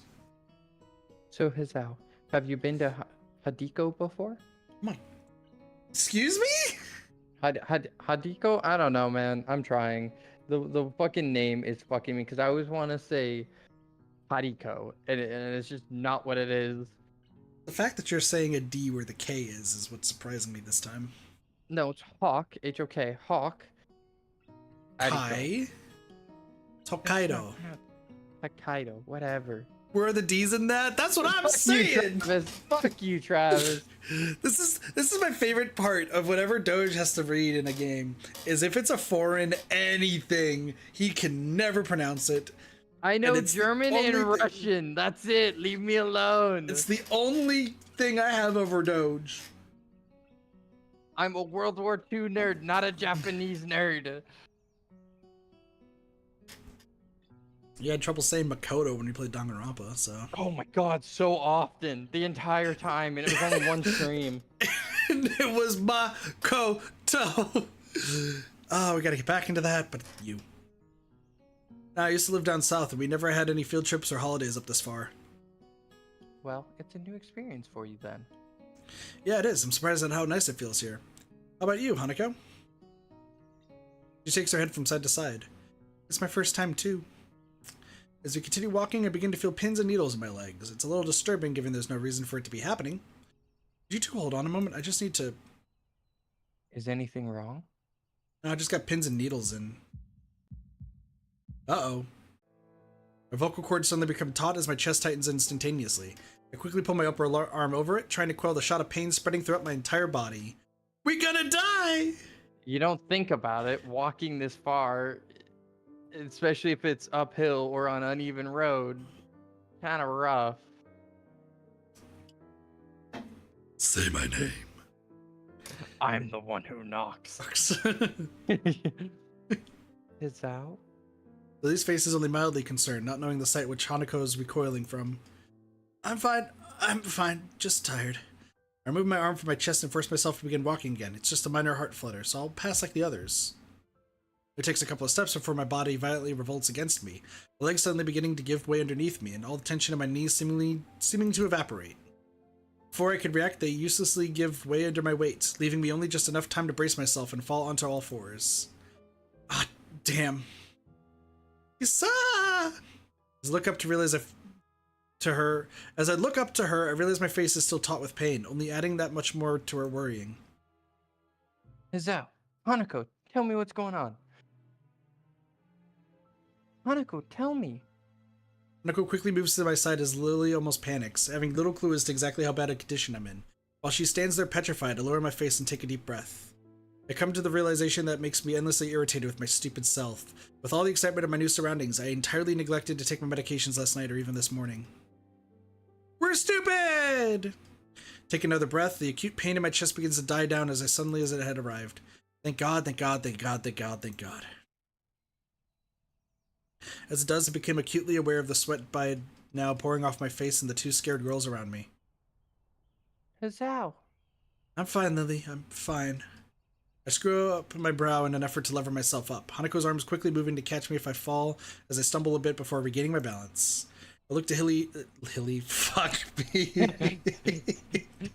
You're thinking of Byung and Neo a little bit, huh? No, I was about to say Hilly and Lanako. I was gonna switch their names by accident.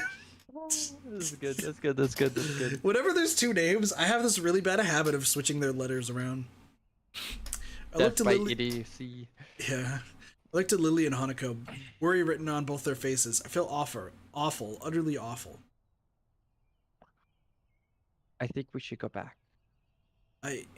Realizing the futility of protesting, I look away in frustration.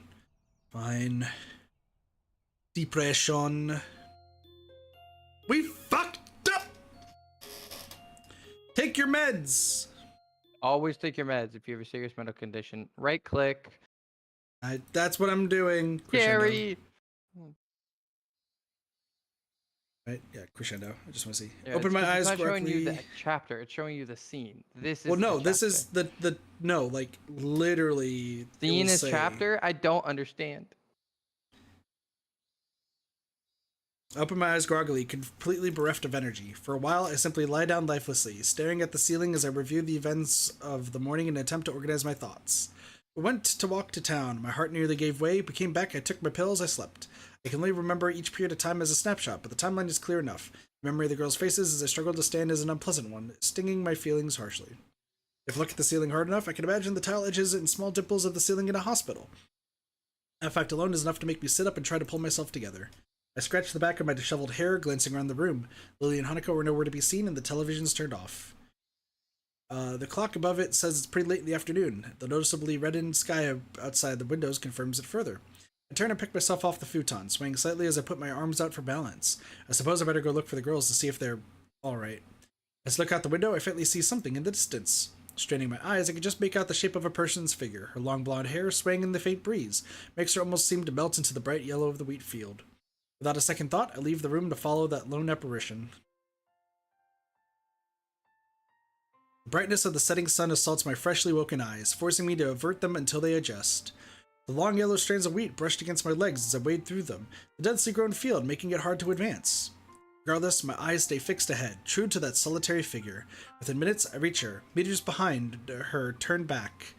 And we find out that we're playing Mother 3. And then depression happens. And this is not wheat, but sunflowers. If anyone gets the reference, go for it. Lily? She simply nods. Where's Hanako? She's in bed. She went to sleep after I calmed her down. She says it matter-of-factly and with as few words as possible, as if saying any more was strictly forbidden.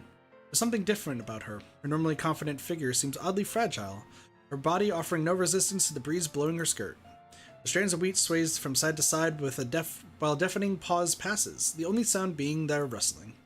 As we stand in the field alone, I know what I have to ask. What's wrong, Lily? You're not acting like you usually do. Remember when I talked to my family, Hizao? Your family.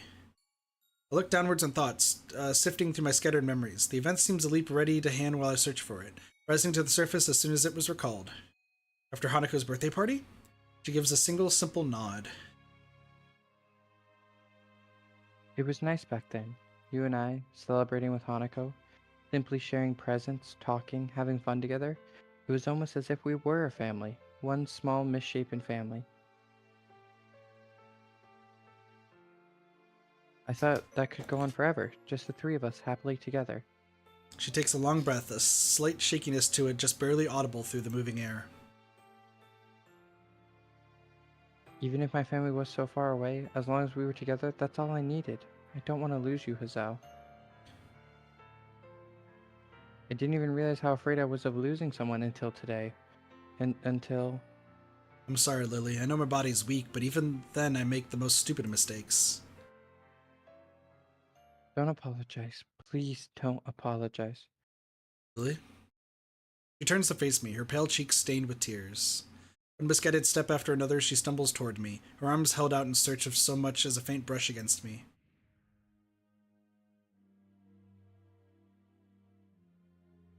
My heart doesn't race nor pound as I step towards Lily, gently taking and steadying her in my arms as she quickly clutches to me, sobbing. I feel like even with a heart condition, my heart would be pounding right now. Being next to that girl I like. Maybe it's different. With her face trembling against my shoulder, the next words from her mouth are the last I expected.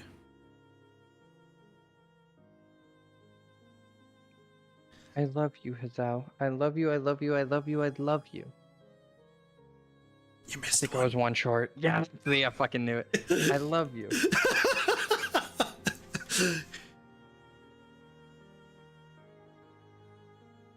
Don't go away. I beg of you. Never ever go away. I love you, so please.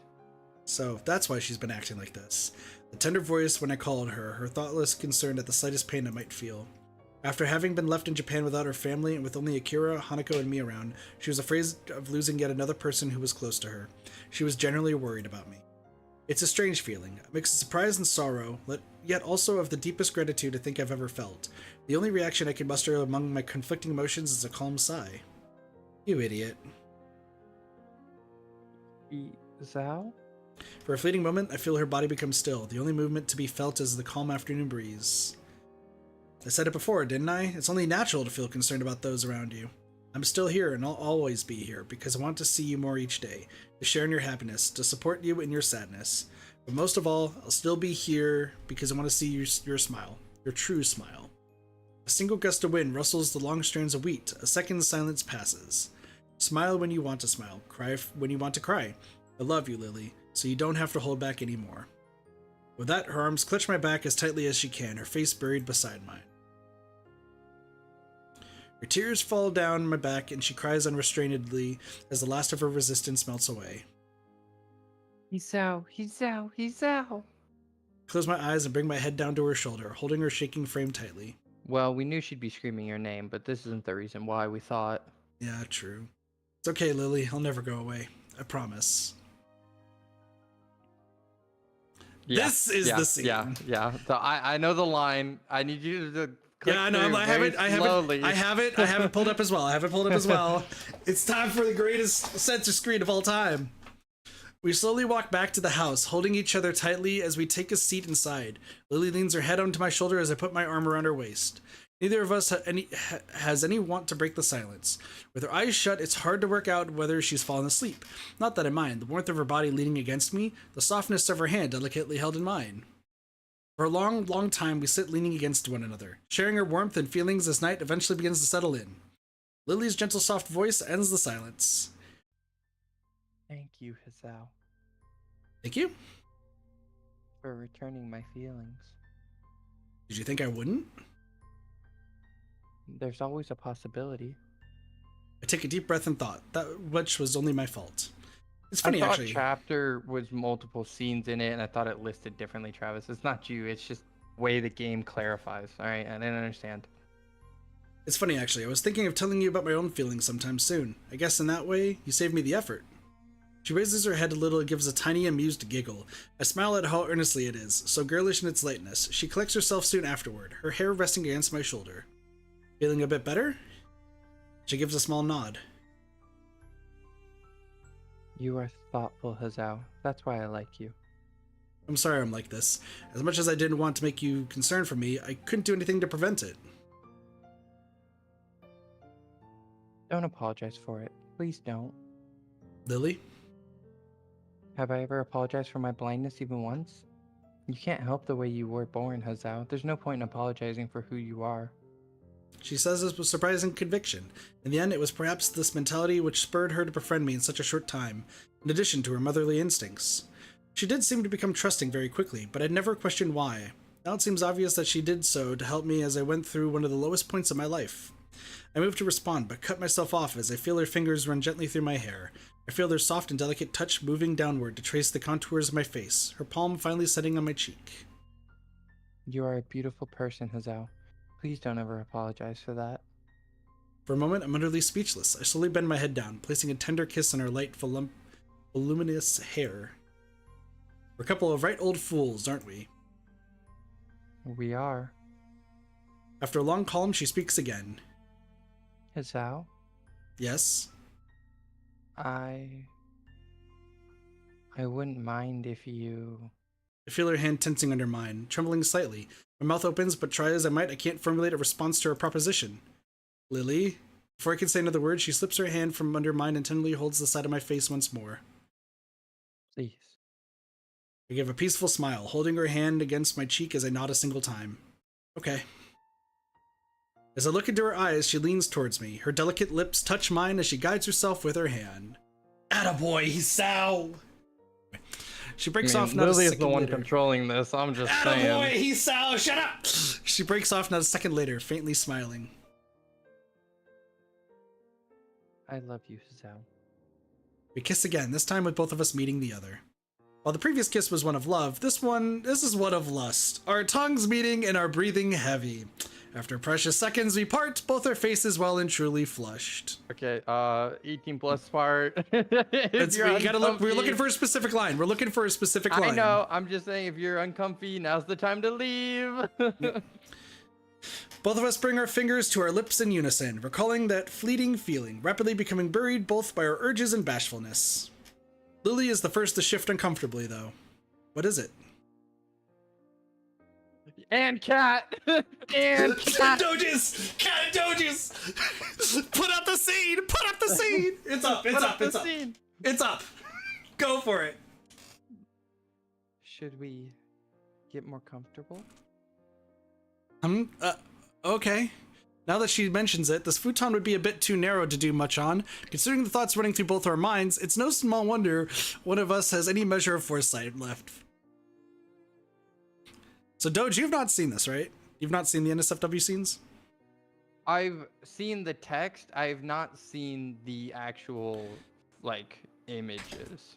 And chat, you will never see it unless you play the game yourself. Or you have to look it up on video sites that just aren't YouTube. That too. I take her hand. Well, I mean, you can get the game still, but I take her hands and guide her sideways as I move. The brief and awkward dance ending with both of us tentatively sitting on the floor opposite each other. I've seen them all. I can imagine Travis is the cat. Ooh, Travis is the nanny, just looking like, oh. As I reach forward to pull her top, she stops after she moves her hands to do the same. You're shaking. I pause for a moment and look at my hands. Sure enough, they're quivering slightly. Whether it's from nervousness or excitement, I'm not sure. I guess I am. So you're as nervous as I am then? I withdraw my hands and sigh, steadying myself. We have plenty of time, so there's no need to rush this. Sorry, it's my first time, so I'm a bit, except in a different timeline, but that's besides the point. She giggles shakily, all but confirming what I reasonably deduced by now. It's the same for me. I'm happy we could share this together. I match her smile twofold, leaning forward and taking her body in my arms as she reaches to hug me back. I love you, Lilly. You already said that. I can't help it. That sounded so, like, disappointed. Holy shit. I can't help grinning. Even in such a situation, she still has her wits about her. Breaking our embrace, we decide to take off our own clothing. While it's easier this way, I don't doubt that it's just an attempt to distract ourselves from our nerves. With slightly stiff hands, I begin to slide the first button out from my shirt. Once we remove the last of our clothes, which end up haphazardly piled behind us, we breathe. My breath is taken by the sight in front of me. Yeah, this is uncomfy. I knew it would be uncomfy, but I didn't think it would be uncomfy. It's uncomfy. Yeah, I mean, once again, yeah. I think it's more uncomfy, but the fact that, like, because I didn't pay too much attention to it during Emmy's route, but I think it's just more uncomfy, or the fact that, like, we're essentially a third party viewing two people having a very personal moment. Yeah. If you weren't in call with people. No, I don't think it would change. Travis, it would be less awkward if we weren't streaming it. That's the caveat. I don't think about that. Like, the Emmy one wasn't that bad. Like, Dog, you tried to figure out how anal worked. Yeah, once again, I was more innocent back then. I have been corrupted. He's a whore. He's a whore. But I don't think it's like the awkwardness that we're in a call. I think it's the just awkwardness that we're reading a super fucking emotional thing. Yeah, we're reading an emotional thing with two people who actively, like, the two people in the call are roommates who actively, like, just make fun of each other. I get made fun of more than Doge. Orc. And we're reading. Also say we're eating the a also sprites very. Don't help. I mean, fair. The sprites don't help. Fair. Yeah, and this is also a very personal thing.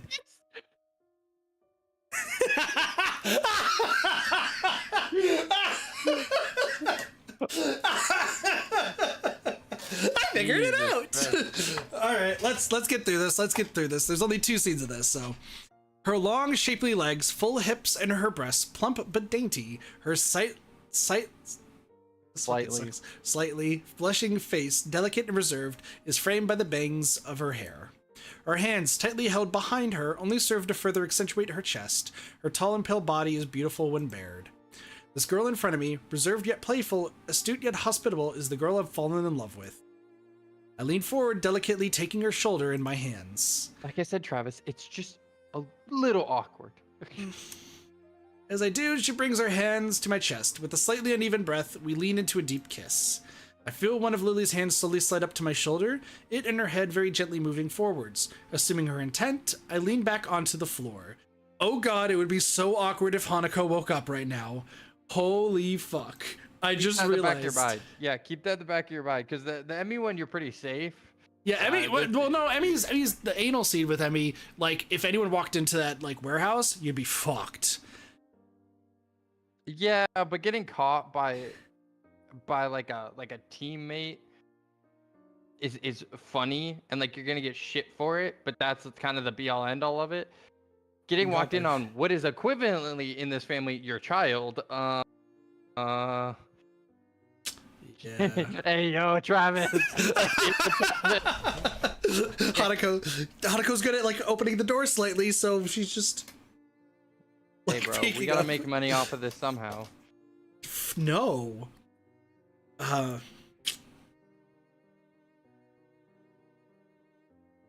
This is a nice picture, at least. She lowers herself beside me, one hand stroking my hair as the other moves across my chest. The feeling of her breast against it is enough to excite me. This must be her way of taking in what I've already seen of her. Despite her lack of sight, she engraves every detail of my bare body and chest into her mind. When her middle finger falls into the slight recess of my chest scar, a lingering effect of my operation so many months ago, she slowly runs her hand down its length. This is... Hanako, fucking finally, it took him forever. Okay. A scar from my surgery. They had to do this in order to operate on my heart. For a moment, she's lost for words. The idea of such extensive scarring added a new worry for her. Her expression changes from curiosity to apprehension. Ah, yes, we're about to bang, but let's talk about our chest scar. Well, she's probably worried of, the thousands of fucking infomercials. Ask your doctor if your heart is strong enough for sex. Listen, doesn't matter. Had sex. Good job, Sal. Should we really be doing this kind of thing? Yeah, Emmy doesn't question. She's just like, let's do it. So it's nice to see at least Lily's at least somewhat understanding. Those words bother me beyond what is rational. Lily's face breaks my heart more than ever, and more than even her words possibly could. Yet I don't know the answer to her question. I can't let this condition dominate me forever. It may not even be medically advisable, but I outright refuse to live my life in such a prison. It's okay, Lily. This much will be okay. Her troubled expression holds for a moment longer, but she eventually acquiesces, her hand moving to my lower chest and then my thigh. With a look of slight surprise, she slowly moves her hands downward, her breath catching as she brushes the side of my lower hair. She tentatively moves her hand sideways, delicately touching the most honest part of my body. That is a true fucking statement, isn't it? I think we're not talking about this. Doge is like, I'm out. I have every regret possible right now. A little bit. Are you okay? Yeah, it is weird, bro. You gotta admit, it's like playing Hoonie Pop. You always just feel a little bit odd. Oh, fuck. Wonder why it's not. Like, kid, would you play Hoonie Pop on stream? It's banned. Is it? Not on Yeah. YouTube? Probably not on YouTube. You'd have to pop up the things again, like you do for fucking... For this game? Yeah, but you enjoy Bejeweled. I know you do, so... Oh, I'm terrible at match 3 games. Yeah, well, I've never played it. The only awkward part of this in me is that it is like, compared to Emmys where they're just doing it because fun, I guess, this is actually deeply emotional. Like, that's the part that I'm having trouble with here, is like, they're very emotional compared to the previous one. Yeah, true, Travis, true. I've heard. I mean, I don't know. This is... Yeah. Our nervousness peaks as the act begins, her hand gently patting up and down as lightly as if it would break if breathed upon. I'm not sure whether it's just to steady myself or because I want to steady her, but I take my free hand and hold the side of her face in it. The feeling of her hair and soft skin is nice, and it seems to lighten her mood a bit. The mere fact that I'm being touched by her is surprisingly erotic. No! I feel my body relaxing as I submit to the pleasure overwhelming me. Long minutes pass in almost total silence, our heavy breathing the only sound to be heard in the house. Lily's fingers stop affectionately stroking my hair as she opens her lips once again. He's out? I wait a second for the rest of the sentence, but none is forthcoming. She may be trying to take the lead, but she's still incredibly nervous. I can't help smiling as I stroke her hair from her face a couple of times, reassuring her. As nervous as she may be, I'm thankful that Lily's taking the lead. I'd probably be just as anxious as she if I were attending to her. Okay. She pauses a moment before giving a small nod, sitting up and shifting her legs over mine. Once again, my breath is stolen by the magnificent sight of her body over mine.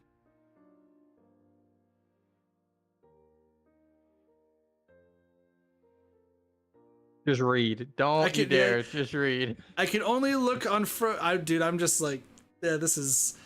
The emotional part of this is what's making this rough. I can only look on frozen as she delicately lowers herself, resting her reddened lips over me. She slowly begins to move her hips downwards, her softness enveloping my consciousness. She takes a deep breath to collect herself, her face remaining steady. With her hands taking in my body in lieu of sight, the intimate situation muddles her usual efforts to compensate for lack of eye contact. She gradually lowers herself onto me, her knees and hands supporting her as she does. Her entire body tenses as I enter, her expression obviously one of stifled pain. Despite that, I can't help savoring the soft, warm feeling enveloping my consciousness, the surge of pleasure overcoming all my senses. The last vestiges of it all but disappear inside her, that's not the only thing, while her nails slightly scrape into my chest in an effort to stop herself from yelping in pain. A pain moan, too much for her to suppress completely, escapes from her lips. As I open my mouth to comfort her, I see the barely visible red drops from between her legs. Lily, if it's too much... She clenches her mouth tightly, quickly and forcefully shaking her head from side to side in defiance. After a couple of seconds, she relaxes her body slightly, though she's still obviously far from being comfortable. It's okay. I'm okay. Doge is not okay. I'm not okay. It's not a vibe. She swallows hard, trying to collect herself. Lifting herself slowly and bringing herself back down, she relaxes a little more as the feelings of pleasure begin to overtake those of pain. Her breathing starts to match the same ragged patterns as mine, her body moving almost teasingly slowly. She looks as if she's slowly beginning to enjoy the act, my feelings finally reaching her. I'm not sure if she's keeping herself at the speed for her sake or for mine, but either way, with a slow and steady pace, I think I can keep my body in check. It's funny in a way that even now I'm depending on her. For us to be joined together like this, our feelings so close, it makes me glad. To be sharing our first moment together like this is an almost overwhelming feeling. I love you, Lilly. Yeah, like I don't have a problem with nudity in games. I played The Witcher 3. Like there's a lot of nudity in the game, but like you said, it's not emotional. It's Geralt the Witcher, and he's a whore. Yes, I know, Travis. It's almost fucking immediate. Yeah. No, that's the thing. This is why it's also like baffling to me what's going on right now. At least your reaction to it, because like majority of the games that we've ever played together, and I know like they don't have like scenes like this, but like anytime there's like an emotional scene, you kind of just gloss over it, and I'm the one that's getting emotional from it. Like I'm the one that's like.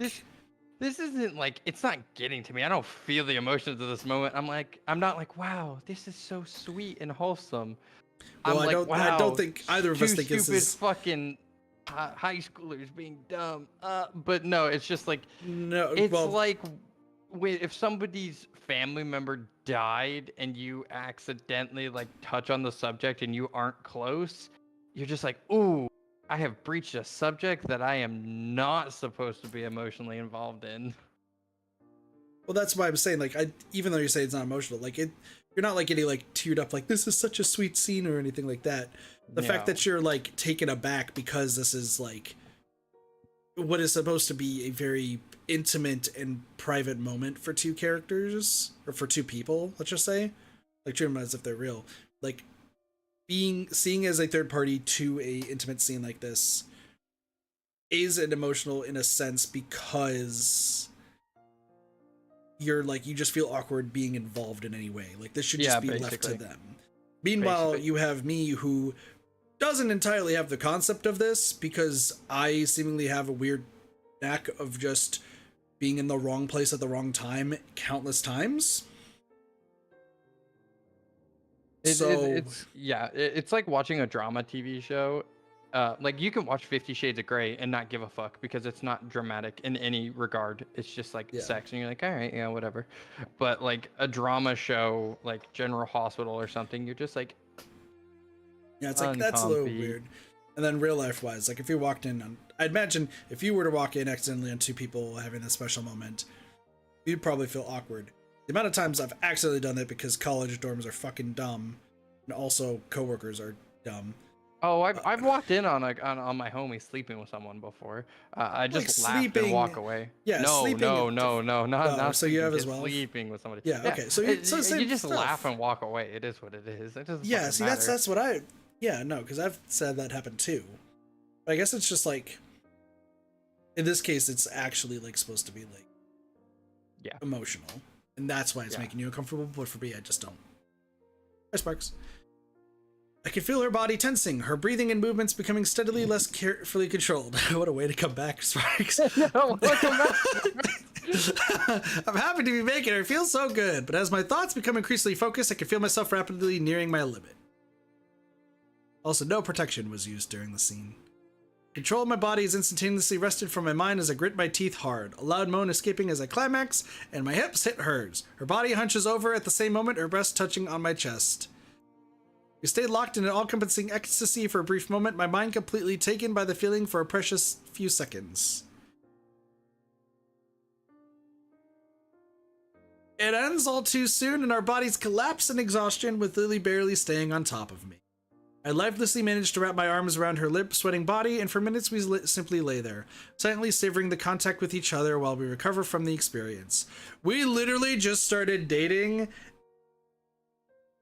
and we hit a grand slam in the worst way possible.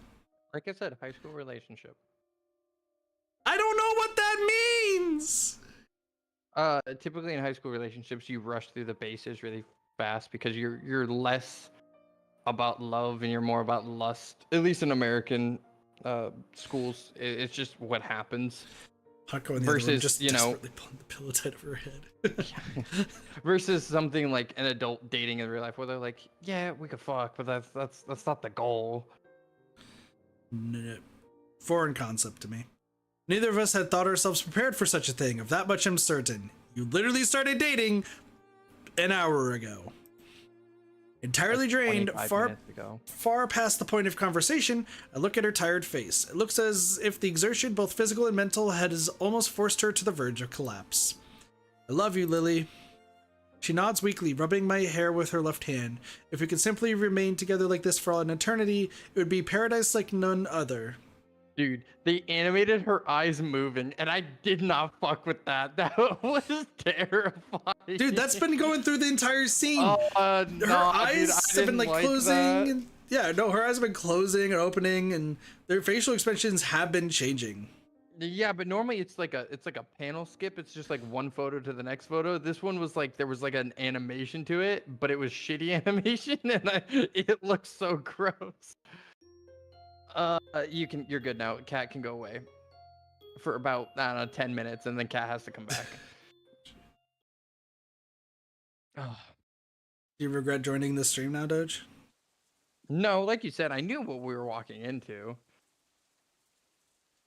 I'm gonna try and forget the scene happened. You got 10 more minutes, cheese. After being woken by a sound, I open my eyes with a measure of reluctance. Turning my head to the left, I find the rain outside sweeps against the windows loudly. Spray after wind blows spray lashes against the glass as if it tries to make its hardest to make up for the summer's previous heat. I sit up in the futon, holding the back of my neck and try and subdue the pain from my awkward sleeping position.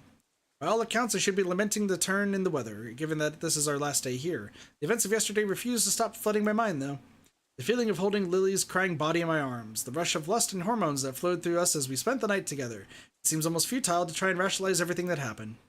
In an attempt to distract myself, I groan and lean over to retrieve my bag without standing. Pulling out one bottle after another, I take the daily regimen's worth of pills from their containers and swallow them without further ado. It took a surprisingly short amount of time to get used to swallowing pills without water. That said, I suppose the same thing goes for getting used to living in a school for disabled students. Remembering Yamaku, I become all the more grateful for having the chance to get away, even if it's just for the shortest of times. I appreciate the chance to spend time alone with Lily and Hanako away from the bustle of school life, even considering the latest complications. Never thought I'd say it, but the idea of living away from the city in a nice, tranquil area is an inviting one. It's as though that barely a year ago would have seemed simply ludicrous.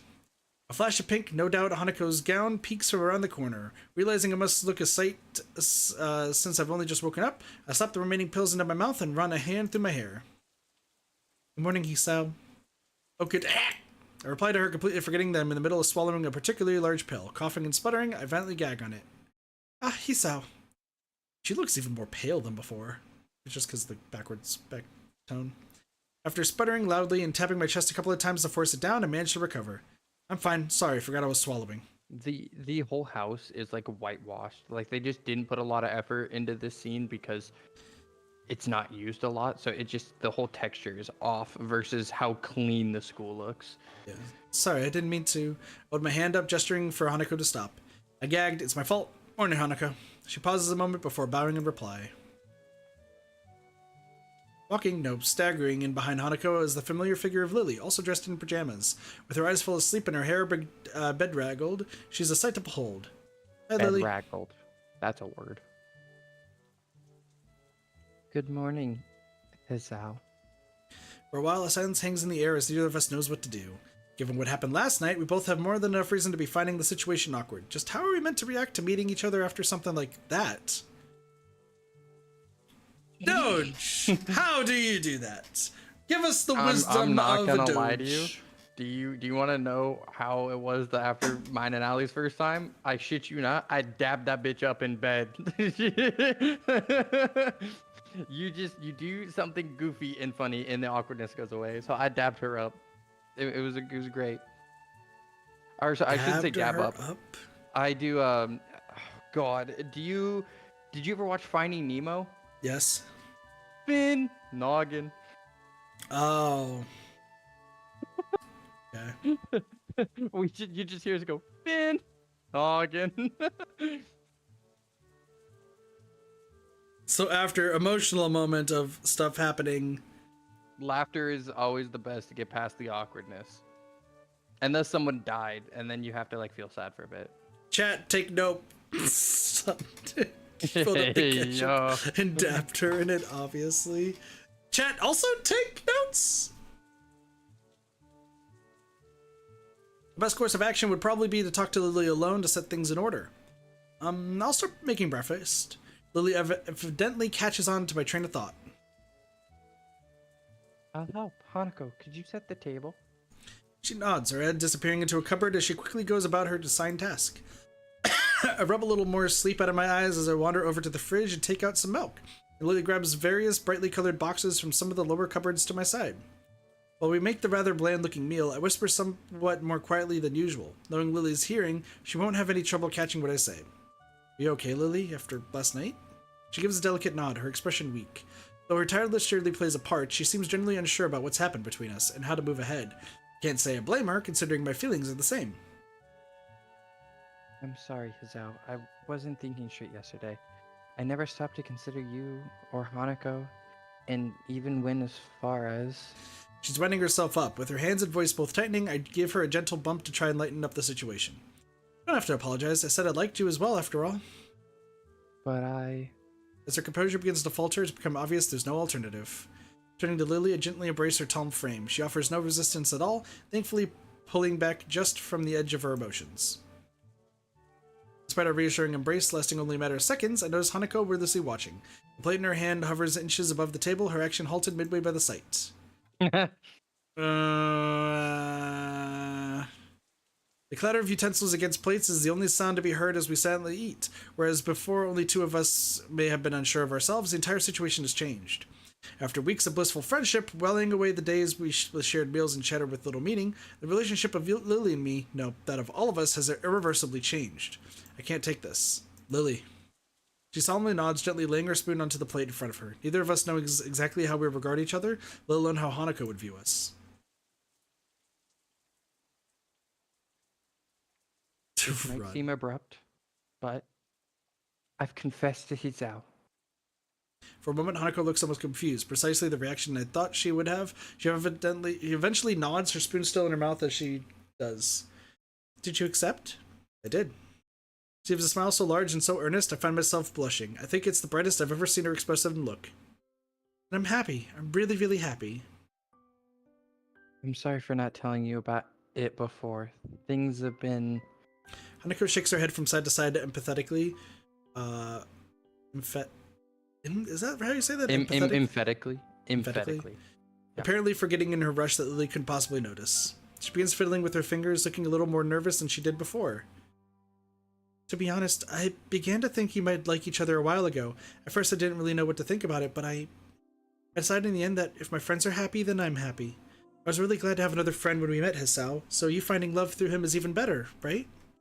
A feeling of relief at her acceptance of our relationship falls over me like a wave. The same happens to Lily, judging by her expression. Thank you, Hanako. I really appreciate you being so understanding. Is this normally how this goes? Is this even a thing? Fuck no. Okay. I mean, look, at no point would Hanako have like confused Hazao for having feelings for her in our route here. So it's really obvious that they've been flirting for a while, especially the whole airport thing. So in this case, Hanako would have, a normal response would have been about time, and then went back about to damn eating. time. Yeah. Okay. But Got Hanako's also super fucking shy. So yeah, but like a normal response for most people would be about fucking time. yeah, it took you fucking long enough. Goddamn. Lily's voice still sounds slightly apologetic, or at least unsure. This doesn't escape Hanako, who appears lost in thought for a few moments before turning to me. So, do you mind if Lily and I go outside for a bit? No, feel free. Hanako? Hanako gets up from her seat, taking Lily's hand and almost dragging her from the table in her excitement. Considering Lily's typically slow and steady pace, Hanako's haste makes her footing awkward and she almost loses her balance a couple of times. It's a pretty amusing sight, leaving me wordless as I watch them disappear out the door. It's only now that I realize the rain stopped, being replaced by a sky seemingly all the more vivid and bright to make up for the morning's drab gray expanse.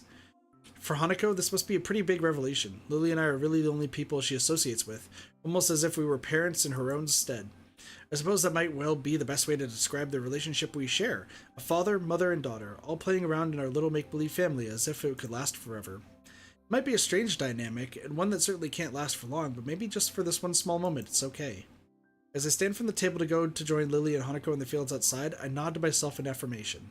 This one small moment of happiness, no matter how brief, will last with me, with all of us forever. Yeah. Okay. Submerged deep in the hot water, I let a drawn-out sigh escape my lips. The feeling of seemingly every muscle in my body relaxing is euphoric. I have no idea how long it's been since I had a genuine hot bath, but right now I can hardly be bothered trying to remember. I'm just gonna see. We left the line, I don't mind, go ahead. Yeah, it's blatant. It's blatant. You have Okay. time. Maybe I'm giving the simple fact that for once I get to have a real bath more credit than it's due. The chance to just calm down, allow myself to unwind, and have some time to myself is a welcome one. Hanako, Lily, and I wandered about outside, exploring the extent of the surprisingly large tract of land surrounding the house. Then we spent the majority of the afternoon resting, watching television, reading, and playing cards. It may not have been the most exciting finale to the trip, but such tranquil peacefulness is something to savor. Even after we return to the school tomorrow, I think I'll remember this little house in Hokkaido for a long time. It's a pity we only have a couple more hours to spend here before going to get to the train back. All I could do was yawn contentedly while I watched the steam slowly rising from the clear water's placid surface, my eyes eventually locking onto the ceiling. Our exams are imminent. I've barely studied at all for them. On top of that, I don't even know what I'll do after graduation. Passing exams is all well and good, but to what end? Also now, of all times, I'm getting into a relationship. What the hell am I doing? I guess I shouldn't think like that. What's done is done, and maybe this could be viewed as just another aspect of my new life that I'm working on. I enjoyed being with Lily, and there's more to life than school and a career after all. As I busily attempt to rationalize all that's happened, I hear a series of raps on the door. I pick myself up and sit upright, trying to figure out the source. 3, no more, no less. Light yet assertive in the tapping, and timed regularly enough to tune a metronome. I'd be extremely surprised if it wasn't Lily. May I come in? You're fine. Yeah, it's Lily. I'm still in the bath. I'll be out in 1 sec. I know. The voice coming from the other side of the door freezes me. After a second's thought, I rest on the side of the bath and let my arms dangle over the side. Despite trying my best to play it off, I can't help letting my mind wander. Sure, come in.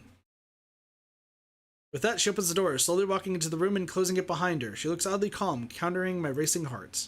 Ah, hey, Lily. Do you mind if I take a bath with you? I don't mind. Go ahead. But the cats and the Doge mind. Get them up! Get them up! They're up. With a small nod, she begins to lift her sweater off her shoulders, bearing her chest little by little. I could do that for you if you'd like. Refused. Damn! Fucking denied! Why? Her face shows she's still not overly comfortable with letting me attend to her. I can't say I blame her. She continues undressing, her shirt and skirt falling to the floor and leaving her in her white lace bra and panties. Eventually, she stands bare in the center of the room. Compared to last time, it's a lot easier to take in her entire figure. It's a wonderful sight. Huzzah. Hmm? You're thinking perverted thoughts, aren't you? Give me a break, you're undressing in front of me. She furrows her brow in thought. I guess this would be somewhat more erotic for you than me. Why? She gives a small, lighthearted chuckle which seems to settle her nerves a little. If this is too much for you, Hazao, I can come back later. No, this is fine. I'm just a bit, well, you're really beautiful, you know? Her earnest comment draws a vividly red blush from Lily. Hazao. You give a small grin. She's cute when she's taken off guard. In any case, may I come in? Sure. I lean forwards and take her soft hands in mine, helping her over the side of the bath. She feels out the side of the bathtub, then slowly lowers herself in, my breath catching when she sits and leans her back onto my front, her legs inside mine. I expected her to sit at the other end. Letting out a long breath to calm myself, I rest my arms on the sides of the bath as I struggle to control my urges. Far from missing the sight of her assets, the feeling of her body against mine is surprisingly relaxing. If Lily's so sensitive to touch, it must be all the more so for her. You okay? Me? Yeah. Why? I don't know, I thought I heard a noise from your mic. I burped.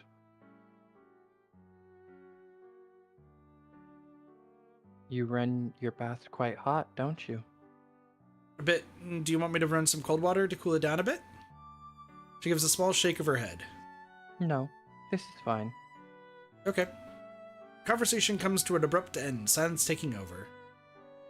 A very long and very awkward silence. They brought Hanukkah along for vacation and was like, fuck off. Maybe this was a bit too... See, this thing's not as bad as the previous one. That's because it's not... It's because it's comical. I guess, yeah. Don't worry, it's okay. The situation only becomes even more awkward. As if to distract herself, Lilly runs her free hand over her legs while holding one of her breasts for modesty. I sit idly watching the wall ahead of me and the rising steam, every now and again stealing a glimpse at her body. Why do you have to steal a glimpse at her body? She can't tell you're looking. That's what I was about to say. I was like, buddy, she can't really tell, so like... Oh, let me just not look. The white of her skin glistens as she keeps sliding her hand over her legs, the length and tone all the more obvious. You know, compared to Kira, you look a lot more foreign. I took after my mother's side, genetically. Akira took after my father's more. I guess that makes sense. How on earth did a native Scot and a Japanese businessman meet anyway? My mother was a journalist. She met my father while he was at a conference in Inverness. I see. Taking after your Scottish side would also explain your height, I suppose. I look back down at her as she nods, and sigh at the ridiculousness of the situation. This really is too much, isn't it? You're enjoying it though, aren't you? In some ways, yes. I guess things turned out okay in the end. Everything settled down, Hanako took our relationship well, and I'll be going back to school tomorrow. Indeed. It's a shame to be going back so soon, but we'll still have our memories of this place. Memories, huh? I suppose so. We'll have to see how everything goes once we get back, but for now, I'm just glad you like me. I've been winding myself up for weeks about that, so I'm thankful for things turning out like this. She nods, leaning into me as we share the warmth of our bodies. I'm not sure whether she'll be okay with it or not, but my temptation rapidly begins to get the better of my self-restraint. Hey, Lilly? Yes? How was it? Last night, that is. She pauses in thought before looking down slightly. A delicate smile finds its way onto her hips as she blushes. Her body becoming more relaxed, it's more than enough to answer the question. Even as I give a small nod in response, thoughts of last night run through my mind. Considering the situation, I don't really think anyone would blame me.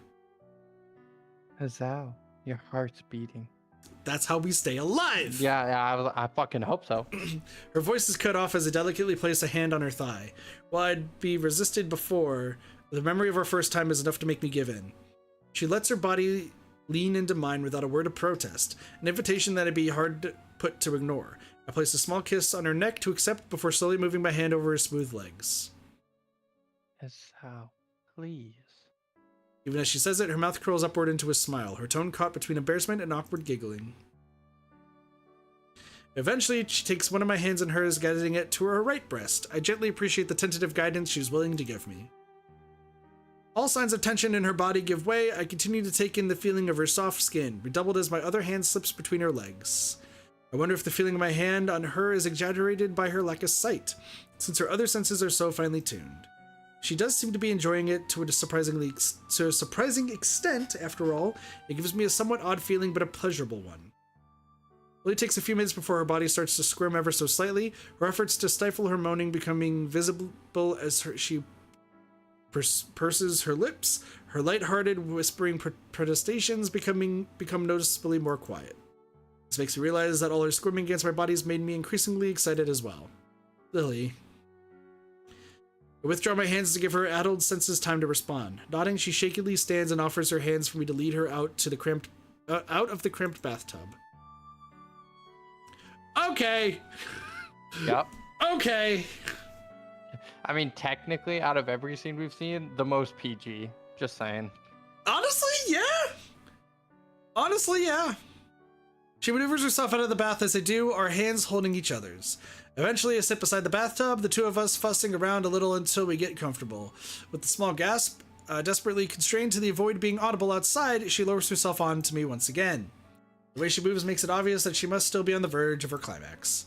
She slowly starts to move her hips up and down, her tongue finding mine as she holds my face upwards. I realize just how much pleasuring her has excited me. That's how. Despite her clouded eyes being shut, her tightening grip on my shoulders show that she's nearing the end of her endurance. As our breathing becomes more and more ragged, I rapidly feel my limit approaching as well. A series of harsh breaths is the only warning before her final gasp of ecstasy, her entire body tensing at her fingernails digging into my shoulders. My loins hit hers, both of us frozen against each other in climax. Now they gotta take a bath again. Funny you say that. In a few precious seconds, it's all over. Lilly slumping forward onto me as I try to regain myself. That was good. 2 times in 2 days. Holy shit. She takes a gulp of air before replying, steadying herself as she nods. She bows her head down to give me a small kiss, my hand reaching up to hold strands of her disheveled hair as we once again sit in blissful silence. Good. Bye, Kat. It was nice seeing you. I don't think you even saw it. I did. I paid attention to stream. Gotcha. After a chaotic dash to the station and finding our seats in the otherwise deserted carriage, we promptly crashed. Looking at the time, close to midnight, it's a little surprised that few take this particular train. Hanako is fast asleep on Lily's shoulder, and I can only barely muster the energy to stay awake. The excitement we had a while ago probably didn't help. I'd probably be pretty depressed about going back to school if my brain was actually working. As it is, though, the sight of the nighttime scenery scrolling by is surprisingly beautiful. My loud yawn is nearly wholly drowned out by the clacking of the train tracks and the old carriages rattling. So tired. And whose fault is that, Hazal? They had to take a second bath! She really does toe the line between insulting and amusing sometimes, though I managed to wring out a weary smile. I look back out the window, my reflection just visible on the clear pane. Truth be told, she's perfectly correct. If it weren't for that little interlude a few hours ago, both of us would have a lot more energy. On top of that, we both had to take another bath. Told you. Very nearly making us late for the train's departure. Yeah, it was mine. Still getting into a bath with a guy is a dangerous thing to do. Evidently. Sorry, I guess I kind of took advantage of the situation back there. Hanako, please be like in REM sleep. Please, for the love of everything, be in REM sleep. Did you just say REM sleep? It's REM. I don't know why I spell it out. REM sleep. What are you doing? Really? I've always had it be told as REM sleep. No, taking a class on it, it's REM. See, I took a class on this at REM. No, rapid eye movement is REM. I know, but they spelled it out like they. I'm just dumb. Okay. Then moving forward, I'll call it REM sleep. Once again, So we get taught basically differently. Just stayed in a cabin for 2 days doing nothing while, while her 2 friends fucked all over the apartment. Yes. Kira and her boyfriend get back. Man, this seems a lot more messy than we left it. Oh, no way Lily left it messy. True. Well, I didn't exactly hate it. As she trails off, I look back to her. My eyes narrow as I see her slightly reddened cheeks and small grin, her mind obviously elsewhere. Say it. I knew the possibility of it happening was there. I knew it. You're just as dirty-minded as I am. She quickly coughs into her free hand, making her disapproval crystal clear. That's a rather crude way of putting it. The pouting face! Love pouting face. Oh, and you would suggest? I merely have a healthy adolescent sex drive. Some of the I words. was gonna say advocacy, and I don't know why. Kira pulls out the blacklight. Called it. Bro, Akira's probably... Never mind. Also doing the same thing. Lily pulls out the blacklight first. So in other words, dirty-minded. Almost seemingly to sense the moment, Hanako mumbles quietly as she furrows her brow in Lily's lap. Lily's look of disapproval melts away as she gently smiles and strokes her hand on Hanako's long, dark hair. All I could do is watch and smile. If someone were to ask me when I fell in love with her, I wouldn't be able to answer. The best I'd be able to come up with is, it just happened at some point, but I didn't realize it. If someone were to ask me why I love her, though, then I could answer much more easily. Really love Hanako, don't you? She gives a deep nod, smiling warmly.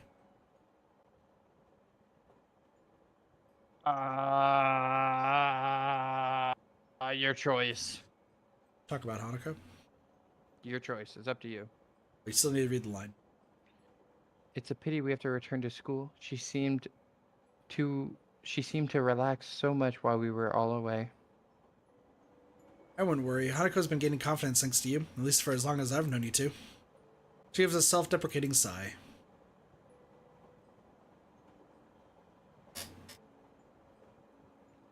I think I mainly provided her with company and support. Since she came to know you, she's opened up much more, even to me. I get the feeling she's understating her influence on Hanako, especially given that before the two came to know each other, Hanako had no friends to speak of. Friends I've had in my previous school fulfilled what I'd have expected of them, for the most part simply being there for idle chatter, but Hanako and Lilly, there really feels to be more to their relationship. A part of me envies it, but another can't ignore the fact that the school year will eventually end. After graduation, I really have no idea what Hanako will do. The trip has shown me just how much we've all come to depend on one another. Indeed, we're all going to have to make decisions. Maybe that's the reason why, despite a return to school also heralding a return to the normalcy of everyday life, I can't help feeling a little restless. On the bright side, it won't take long for the summer holiday to arrive after our exams are finished. We could come back here during the summer holidays if you want. For a moment, she thinks on the notion, her face becoming somewhat distant. I can only guess she is reflecting on all that's happened here. That would be good, I think. I nod approvingly, smiling at her. Summer, together with Lilly. This idea seems like the perfect way to spend our holiday.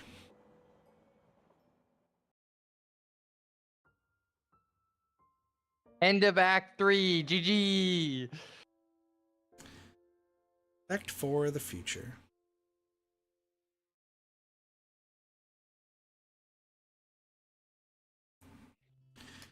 This was right in the middle of the estimate time that you gave for yesterday. What do you mean? 3 hours? Yeah.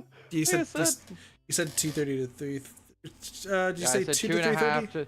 I said 2.5 to 3.5 hours was my first estimate, and then I changed it to 3 to 4. But So yeah, it's 3:11. And like I said, it was going to be that time because we talk a lot in between it. We're at 8 hours exactly though. That's awesome.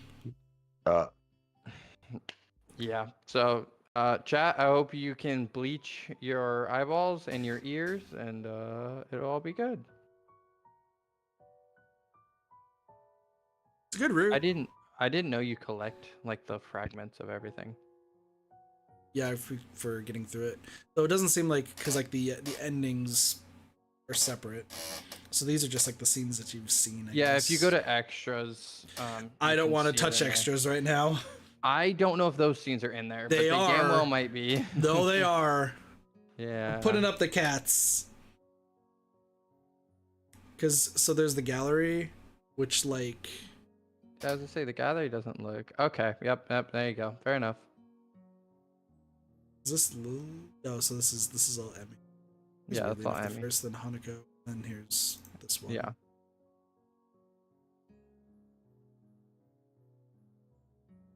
What is this? Oh. It's This is just the stuff. just that we've seen so everything. far. Yeah. And then is it? Oh, library. So. Yeah, you can jump to where we're at. Well, this is like completion because with Emmy we have seen everything too. Lilly, You got since the there's different negative ending things- for Emmy? Yeah, no, we've seen everything for Emmy. Gotcha. There's obviously quite a few other things here. to Yeah. do. You get one image per chapter, yeah. Then is it cinema? Oh no, cinema's just like the dating videos. videos. And you're pretty safe on that. I thought there was like more. Sorry, we just want to be safe. I mean, I to be hope fair, it's- yeah, no, that we saw things you can't show on stream. So, yeah. Hey, and technically the last one you could theoretically show it on stream, but we might still play it safe. We'll see. It says NFWCG, which is the problem. Yeah. Oh, that means like there's gonna be a picture that's NSFW, so we have to block it. Yeah. So that's why I was like, we might just want to throw it up for the whole time. Yeah, we will. I mean, Anyways. what goes there? But regretting being part of the stream, Doge. No, not regretting. Like I said, it's awkward to stand at anime titties with one of your homies in chat, but you know, worse things have happened in my life. This is the first time you've had to, huh? Oh no, definitely not. With No. you? Yeah. Otherwise, Well, yeah, true. no, motherfucker. I watch anime with my friends. I used to watch anime with friends. I've also watched Future Diary at Same, work. Travis. Same. I've not gone that far. Not gone that far. It's not like that. It's just like somebody goes, bro, you want to see the goofiest shit ever, and then you're just like, that was pretty fucking goofy. Nah, I haven't. Still, I mean, this game is good. It's a good time. Nothing. I don't think anything though might beat the anal thing for Emmy in terms of. Well, we'll wait till we effect. get to Shizune. This is just Misha just standing in the corner watching it happen. It's Misha or it's Shizune signing and Misha moaning. It'll be great. Misha's just like, can't I join in? I don't have to just moan. And she's just like sitting at the side, just like arms crossed, being like, Shizune, why? Yeah, I have no idea. I've not seen Shizune's thing, and Travis saying it's his favorite has me very worried. So, I mean, we're taking this slowly, at least. Yeah, I mean, one more stream and we'll be done with it. Yeah, because we're gonna be doing both endings. Because it looks like there's no new scenes in the third chapter.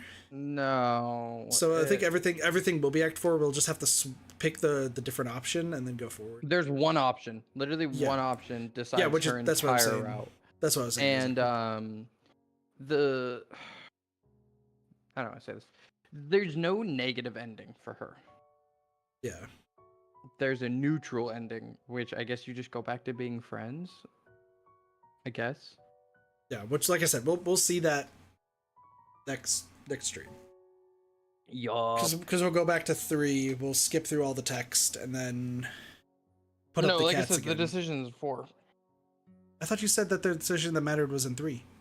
Because it was. That one doesn't give you an extra seat, as far as I'm aware. It just means you don't sleep together.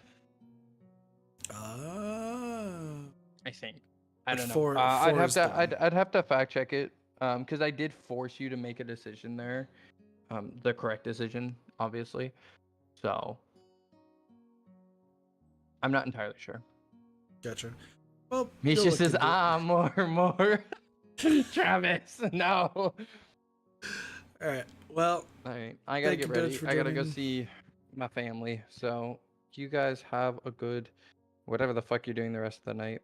I'm about to download a shit ton of Power World mods and play Power World modded. So there you go. Got more. Well, might order food. Understandable. A drink. Well, let's see. You'll have fun. Take it easy. Yep, we'll be back here in a little bit. But thank you all so much for watching. Hope you all enjoyed. Have a wonderful day, night, morning, afternoon, and or evening. Of course, my name is Katathi. With me, of course, is DirtyDoge. We'll see y'all later. Peace, everybody. Bye bye.